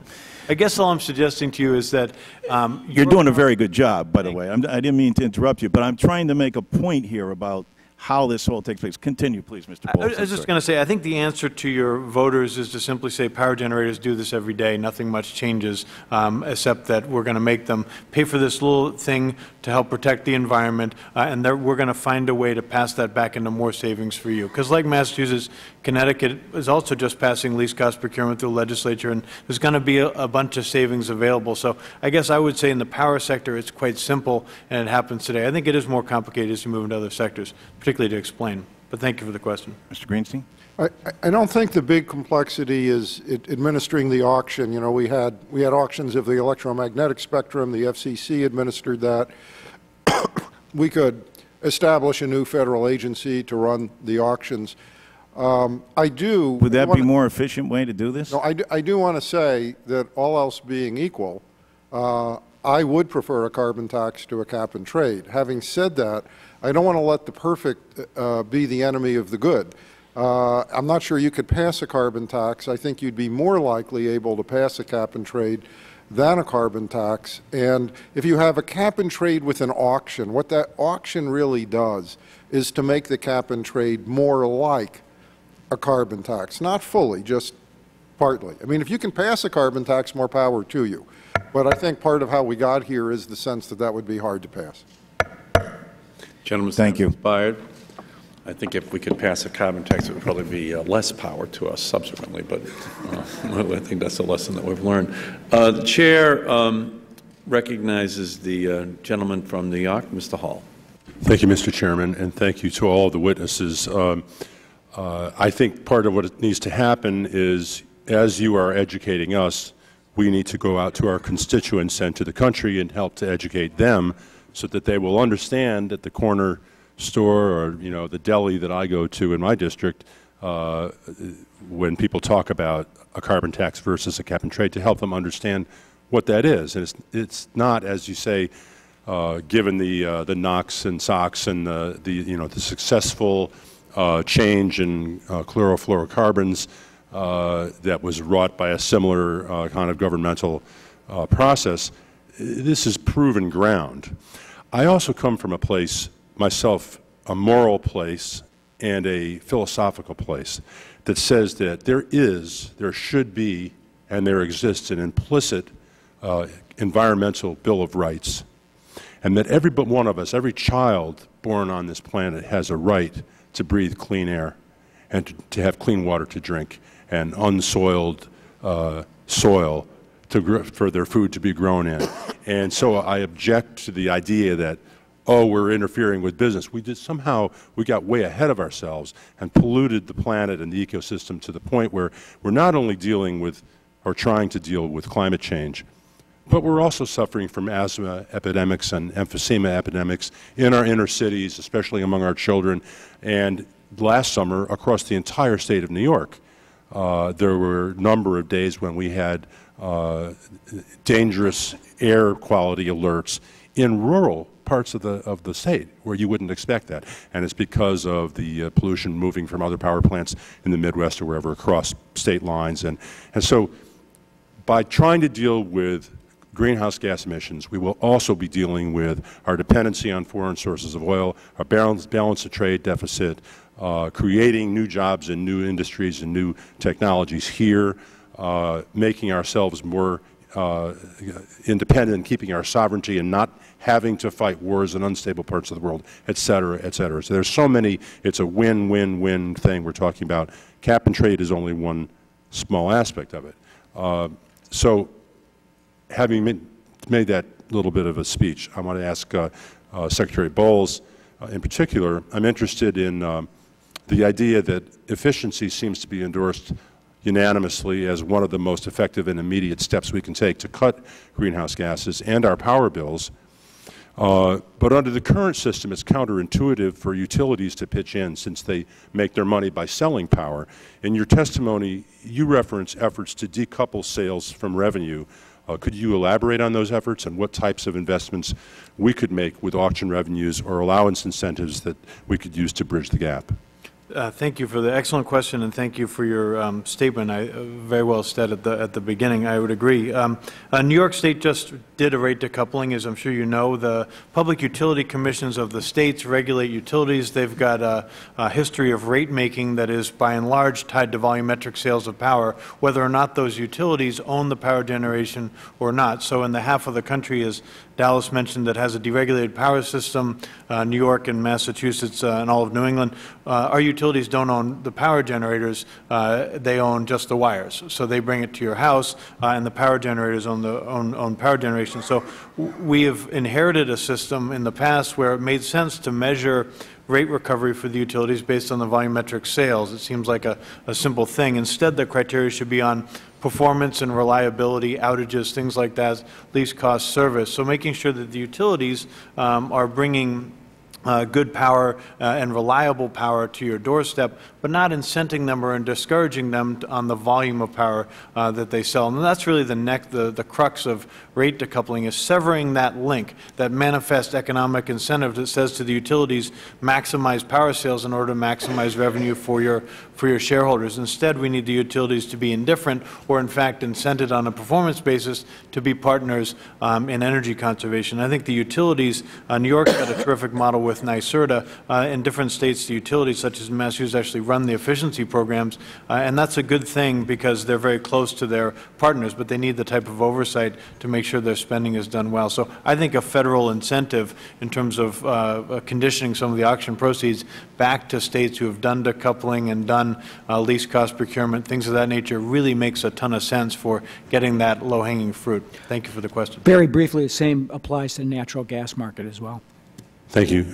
And the next question I have is, how directly do you think we should try to, I guess I'm done. No, you will ask one more. Okay, I'll ask my last question. What would you think of, Mr. Podesta, for starters, for instance, a proposal to target auction revenue by using the sales of credits from power plants to do something like helping car companies to put electric vehicles into mass production or to build alternative fuel infrastructure?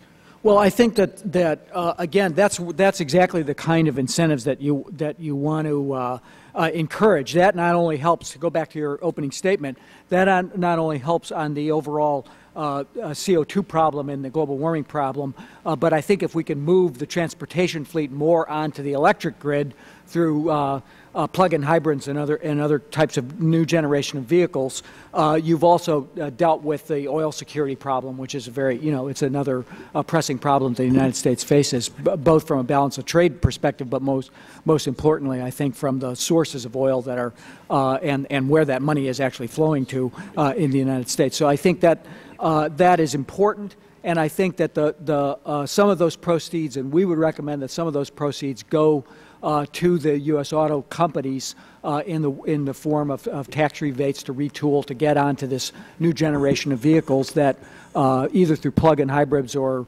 as General Motors is moving towards a slightly different platform with the Chevy Volt. Thank you very much. I yield back. Gentleman's time has expired. The Chair recognizes the gentleman from Missouri, Mr. Cleaver, and I think there is going to be a roll call coming up in just a very little bit up on the House floor, but if each member for a second round would like to have 2 minutes to ask if they have one compelling question, we can recognize them for a second round. On the first round, to complete the first round, we'll recognize the gentleman from Missouri, Mr. Cleaver. Thank you, Mr. Chairman. I apologize. I was late. I've had another committee hearing, and I only have 2 questions. And I guess I should preface it by saying I support either cap and trade or carbon tax, either way. But I'm going to take a little negative slant here, and I hope this hasn't already surfaced.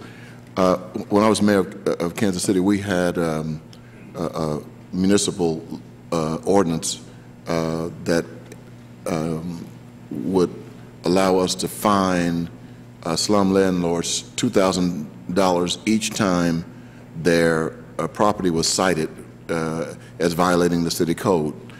And we discovered after about 5 years that there were some landlords who actually built in the fines into the cost of doing business. And, because you're not going to get caught every month or every other month, and so they just built it in. What happens if there are power plants or entities participating in the program from just placing the cost of polluting into what they spend to do business. You know, and they get, you know, it's not a matter of stopping, it's just a matter of, you know, I'm going to pay the cost. I guess I just would say that I think that really summarizes the argument for auctioning instead of allowances, because the power generators will charge their customers for the economic value of that permit, because they can sell it to someone else, or they can expend it when they run, or they can save it for the future. So I would say that concern is best addressed through having an auction where there's a clear, transparent understanding what the value is, and then you also have the revenue that you can go back to help out low-income energy consumers to get control of their own energy bill through things like energy efficiency. But others may have answers as well. I would add that, you know, the whole purpose of the cap-and-trade system is really to raise prices, in a sense, for fossil fuel energy and create the incentive for private actors in the market, companies and consumers, to switch to cleaner, more efficient forms of fuel. In fact, I think to the degree that a company keeps prices higher, putting all of this in, then whether it's wind and solar or all sorts of other forms of alternative energy that may not be that economically attractive now, they become very economically attractive because they become cheaper. One other quick point on that is when you're thinking about how to use the proceeds, certain things that can't happen now without government subsidies in the energy sector no longer need government subsidies under a cap and trade, because the price point has changed. And in fact, listening to the discussion this morning, Mr. Chairman, I start to become a little concerned, and I would offer a caution. When you design the legislation, make sure you don't squander some of the proceeds on efficiency incentives that the government isn't needed for anymore, that the market itself will drive as a result of the changes in prices that the cap and trade will come about. I'm not saying you don't need any energy efficiency subsidies, but I think you may need less than you think you would need if the cap and trade works the way it's supposed to. Thank you. Actually, you answered my second question, Mr. Greenstein. Thank you. And Mr. Burchard, do you want to respond to Mr. Cleaver? Yes, sir. I just want to point out that for fossil fuel consumption in the electricity sector, there's in place continuous emission monitors. They record on a 15-minute basis the emissions from a power plant. So this is electronically reported, and then also major fuel users report to the EIA their fuel use, and it's fairly transparent to calculate the carbon content of fuels that are being used. So that's one fortunate aspect of this problem, is that with a lesson we've learned from the sulfur dioxide trading program, with certain penalties in place, you can expect to achieve virtually 100% compliance under this program. Gentleman's time has expired. Now we'll go to a lightning round here. Give members, if they want, 2 minutes to ask any follow-up questions they would like to make. Chair recognizes the gentleman from Washington State. Thank you. We went to Europe last summer and looked at the cap-and-trade experience, and it was described to me as a great scandal, the situation where there was an allocation without auction, and then there were windfall profits in the billions of dollars taken by utilities in Europe. And consumers in Europe were outraged by this when they found out they'd been gamed by this system, that this asset had been given to the utilities, and then they turned around and put it in the rate base and charged the consumers the implicit value of not selling the asset. And they said not selling the asset was a cost to the utility, which then they turned around and sent right to the consumers. So what I was hearing from Europe is that that giveaway system turned out to be a scandalous affair, and I presume is one of the things that's driving the move now towards more of auction. I just wonder, Mr. Zapfel, if you could comment on that, or was I reading that situation correctly? And then I want to ask Mr. Bertrand, to what extent could that be replicated in the United States? Thank you, Congressman. I would not go as far as considering it as a scandal, but I think what we have learned in practice is that the same thing happens that, for example, Mr. Berger's research would show. Even if you give away the allowances for free in some sectors, it's very easy to pass them on in the prices. So this conceptual effect has very much proven to be so also in practice. And this is, as I've said already in my introductory statement, one of the main motivating factors that we move over to auctioning now. So I would not see this as we had initially this perception in Europe that our mechanism is failing because this is happening. But now as we go ahead and as more and more people look into this and research this, say this is demonstrating that the carbon market is in fact functioning, that price signal is created, and that price signal works itself through the economy, and the efficiency advantages of the carbon market can be realized in practice. What we talk about with allocating allowances is a distributional effect, and where in society do you want to put the distributional effect? Do you want to give it to the taxpayer in the first place, or do you want to give it to the shareholders of the power company? Yes, sir. To a first order, we would estimate that the change in product prices will not depend on how that allocation occurs. So if you're giving away this valuable asset to firms, that is a transfer that is a form of compensation. There's a second form of compensation they receive, which is the changes in revenues, the changes in product prices. And this opens the possibility for potentially dramatic overcompensation, or what people have called windfall profits. So the same thing I would expect to occur in the U.S. as was observed in the EU if there was a free allocation of emission allowances to generators or to emitters throughout the economy generally. Okay. Thank you. Gentleman's time has expired. Mr. Podesta, you would like to respond. I would just like to disagree with my friend Mr. Greenstein for a second. I think the chances of the Congress over-investing in public goods is small, and I think that the amount of money that we're talking about to incentivize states to decouple rates, to do home weatherization, to add kind of an efficiency boost in the early days of this, I think would be money well spent and would be, again, creates a virtuous cycle of efficiency, productivity in the economy, and job creation. And so I wouldn't worry just about the price. I think sort of applying some of that revenue against that efficiency portfolio would be a very good thing for you to do as you design this cap and trade. Mr. Greenstein, 20-second rebuttal.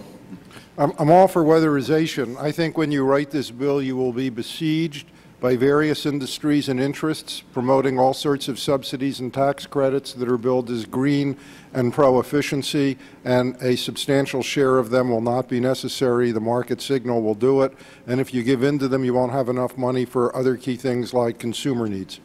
Gentleman's time has expired. The gentleman from California, Mr. McNerney, 2 minutes. Thank you. One of the auctioning schemes I'm aware of starts with the first year of the auction giving out permits equal to the amount of carbon produced in the prior year, and then reducing that level by 1% or 2% per year until over a 30-year period you've reached your long-term goals. Now, that would allow businesses to plan ahead for auctioning price increases and so on. Is there another scheme that makes more sense than that, or is that basically what you're advocating? Whoever would care. Mr. Greenstein? I'm sorry, clearly everyone is talking about phasing in the tightening the cap over time. I think that's the key. No one's talking about having going to, say, a 50% emissions reduction in 10 or 15 years. The key, I think, is to have that emissions cap gradually tighten over an extended period of time, have people know where that cap is going over an extended period of time, and that's the key thing, I think, for the planning for the future. The old McCain-Lieberman bill stair-stepped down, had more dramatic reductions at a stair-step level, but I think that a phased reduction is a more sensible way. It's easier to plan. It'll permit you to hit your target and again get the pollution savings that are necessary. But I think the most important issue at the end of the day is what you're trying to get to. And I would say Europe has adopted the target of hitting 2 degrees centigrade rise in temperature above pre-industrial level by 2050. That's, I think, an appropriate target, and sort of creating the curve to get you to that point in 2050 with early action in between now and 2020 and 2025 is really critical. Could I just comment on that, Mr. Chairman, just to say I draw a distinction between a phase-in of a cap versus a phase-in of auction versus allowance. I think a weakness, to my mind, of some of the Senate bills is the phasing in of auctioning. I think an auction process is manifestly superior in terms of returning benefits to the ratepayer and consumer. I think phasing in the cap, of course, makes sense. I fully agree with that. Gentleman's time has expired. The chair recognizes the gentlelady from South Dakota. Okay, let me pursue that a little bit further, because I know you think, and to a degree I agree with you, the auction is the way to level the playing field.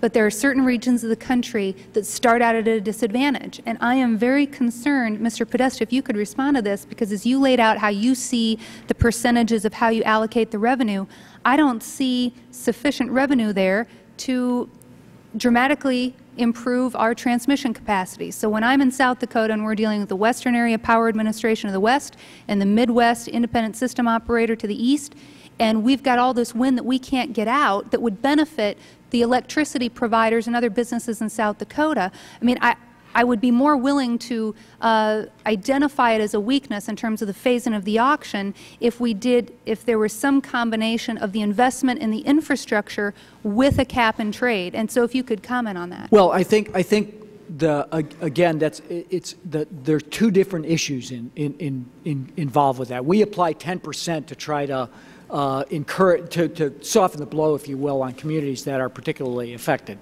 You know, you could argue it's 15%, but it's probably not much more than that.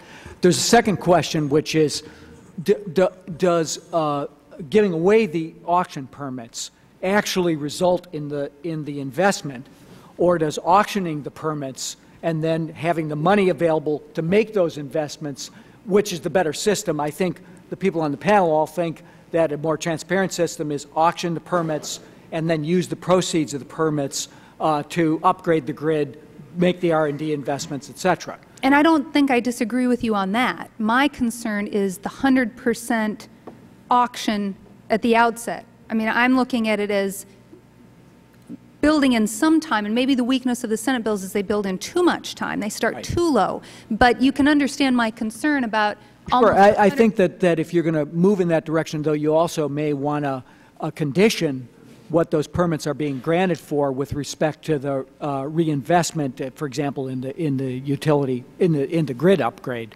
so that they're not just being passed back as a sort of Benny, as was the European experience that Mr. Inslee described, in a larger sense, to the shareholders of those companies. Okay. Okay, gentlelady's time has expired. Gentleman from Missouri, Mr. Cleaver. Thank you, Mr. Chairman. For the last 2 years, I guess the people who are in the northeast area of our country have been very, very pleased because there's been a 10% reduction in greenhouse gas emissions, but not because of any intentionality on the part of power plants. The weather has been mild, and as a result of the weather being mild and there's a 10% decrease in emissions, isn't that isn't that dangerous when we're talking about trying to create incentives for people to reduce their emissions? I mean, what if the cap is above, maybe too high above the emissions? I mean, doesn't that just have a negative impact? I would just comment. And how do we handle it? To say that that's an argument for multi-year compliance periods, because you do have weather events and you've got increases and decreases in energy use during that. So I'd say the regional greenhouse gas initiative is a 3-year compliance period. We also, in our trading scheme, have unlimited banking going forward. So if you buy a permit, you can use it in the out years. And so I think that's best dealt with through market rules. But I agree, you'll have fluctuation based on weather events. Mr. Barstow. Yes. I would like to add, I really echo your concern. I think as we look across the performance of emissions trading systems previously, although there's a lot of concern about price spikes and cost containment, empirically the most important phenomenon has been price collapses, where prices have turned out to be much less than we thought because, well, it turns out economic incentives work and a lot of innovation comes to the market.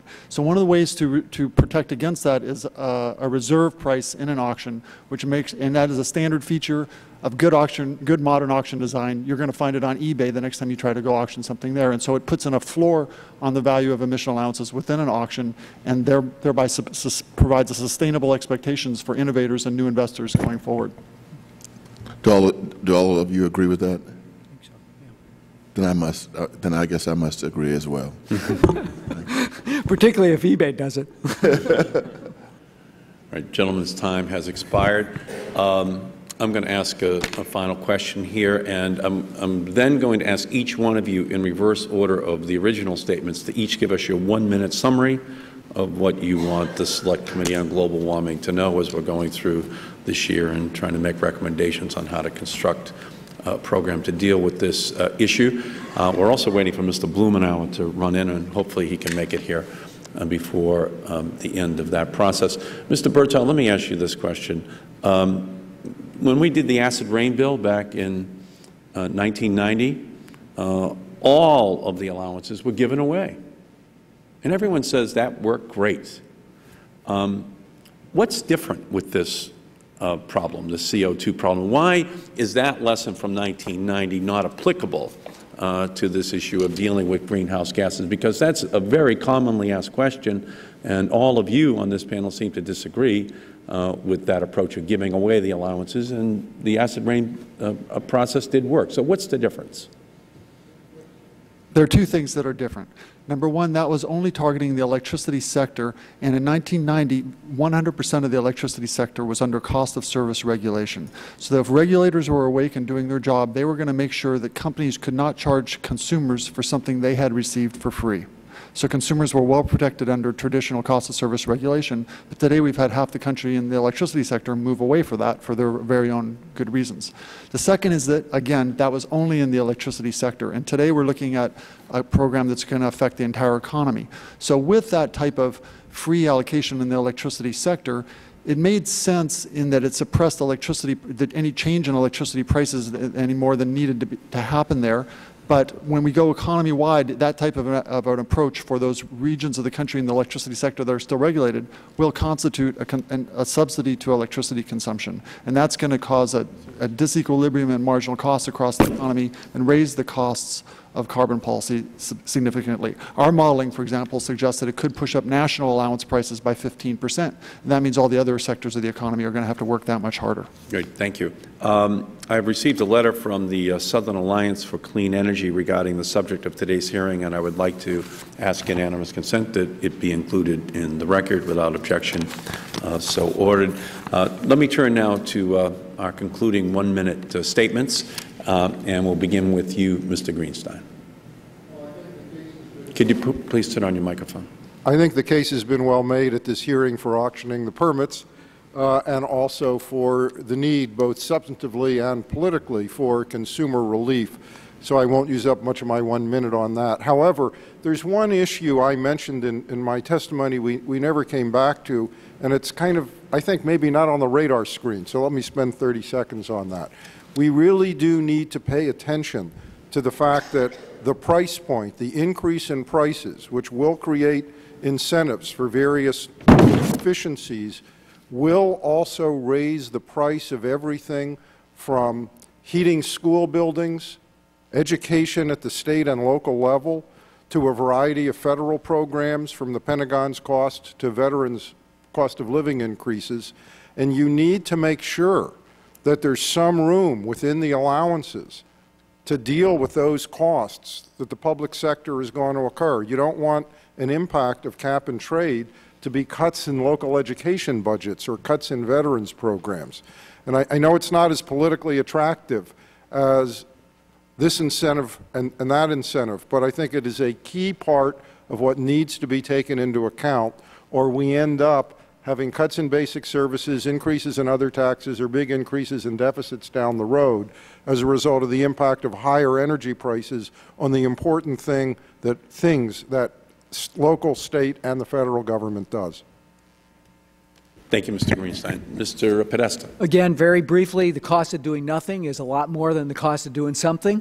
And I think if we get this right, and I think cap and trade's at the heart of a new energy policy, it can really power the economy forward. It's not as sexy as sort of complex, undecipherable financial instruments, but maybe if we put the minds of the people who currently are on Wall Street trying to do that towards innovation in this sector, it'll create jobs, it'll create efficiency, it'll create productivity, and it'll be a great boom to places like South Dakota as well as the rest of the country. Okay. Thank you, Mr. Podesta. Mr. Bowles. Mr. Chairman, I'd ask your permission to include a longer appendix as part of my testimony I prepared for the committee. Hopefully without objection, it will be included. I would echo John's point about the clean energy economic opportunity. The United States, the great inventor of technology that is exported to the world in so many areas, has been lagging behind. Governor Patrick has made this a central part of his economic development strategy, and I think we need to start looking at it in the opportunity context more. Second, I just would tell the committee we've also built in greenhouse gases to our state environmental review process, and we've seen new proposals for green buildings. We saw the Harvard-Alston campus agree to the first legally enforceable cap on greenhouse gas emissions from a real estate development project. That's another area that we can get into that I think is important. And third, I would just say send clear signals and level the playing field. Don't penalize early action states as you move forward, and measures like auctions really set an even playing field, and I encourage you to move forward as quickly as you can. Thank you, Mr. Chairman. Thank you, Mr. Bowles. Mr. Zappel, and again, a special thanks to you for being here today. Thank you, Mr. Chairman. I would want to go back to the wider context in my closing statement beyond the auctioning. I think we have seen both in the United States and also in Europe, we see that environmental markets can deliver. Sulfur and nitrogen oxide markets here, the carbon market starts to deliver in Europe. So there has been, I think, some of the debate you are having here now, should you go for a tax, should you go for a cap and trade system? We had the same debate in Europe, but now, 3 or 4 years after introducing our system, it has become a feature of daily business in Europe, and we got used to it. We got used to having a carbon price of some $30 a ton of CO2, and nobody has ever revised down our macroeconomic growth projections, so that the economy can continue to steam ahead with a carbon price. The EU is ahead in the carbon market while you are ahead on the air pollutant markets. We've learned a lot from you, from the air pollutant experience. We stand ready to continue this transfer, this dialogue, this transfer of experience from where we are ahead on the carbon market. We are not ahead everywhere. On auctioning, I think we are a bit of a latecomer, and we can collaborate even more there. So I think together, the US and Europe, we can make headways in building a global carbon market and solving the big challenge we have ahead of us, bringing emissions, greenhouse gas emissions down significantly over the decades to come. Thank you for this opportunity to testify. Thank you, Mr. Zappel. And you have the cleanup, Mr. Bertrand. Yes, thank you. Well, first of all, I would just like to leave the impression that auction design is actually fairly simple. The emission allowance is a very simple commodity compared to the spectrum auction or the daily electricity auctions, and this is not the time to go into it in great detail, but really it's dramatically simpler. So do not be intimidated by the notion that designing and putting in place an auction for emission allowances is going to be a difficult thing to accomplish. It's probably one of the more simple auctions that could be designed, and it's not at all uncommon for the government to now charge for things that previously it gave away for free, and to put such mechanisms such as that in place. And secondly, I would just like to leave the notion, the question in your mind with you of where does this value come from in the first place, that it really comes from citizens in the U.S. in terms of the value isn't being taken out of the economy and sent away or burned, but rather it's changing the way that property rights are assigned throughout the economy, and an approach that I think is a candidate approach with all others. I mean, economists prefers an auction because of the opportunity to use auction revenue to promote economic growth and other program goals. But also another approach that it could be a candidate would be to use an FDR type of an approach and see that these the emission allowances belong to citizens and they could be directly allocated to citizens. That would be the most way to achieve the most progressive income distribution as a consequence. Thank you, Mr. Bertrand, very much. And I agree with you on that spectrum auction point. In 1993, working with the Clinton administration, we moved over 200 megahertz of spectrum. We created a third, fourth, fifth, and sixth cell phone license in every community, and it revolutionized the wireless marketplace, moving from analog to digital. Up until then, we had given away the spectrum, but by changing the model, we actually created a more entrepreneurial environment and derived more revenues for the federal government. And I don't think it's as complex. I do agree with you on that as well. Before closing, I'd like to thank the outstanding panel. I think we're unanimous in that this was a first-class panel and an excellent way to kick off this important debate this year. I think we've learned that robust auctions and well-targeted revenue recycling must be a core element of a cap-and-trade system. This is the only way to ensure that we can meet the goal of saving the planet while keeping the playing field level, ensuring consumers are protected, and spurring innovation and economic growth as we move to a low-carbon economy. I think it's also clear that we need to look closely at mechanisms for oversight of auctions and the carbon market to ensure simplicity, transparency, and fairness. With that, this hearing on carbon auctions is adjourned, going once, going twice. Sold. This hearing is adjourned.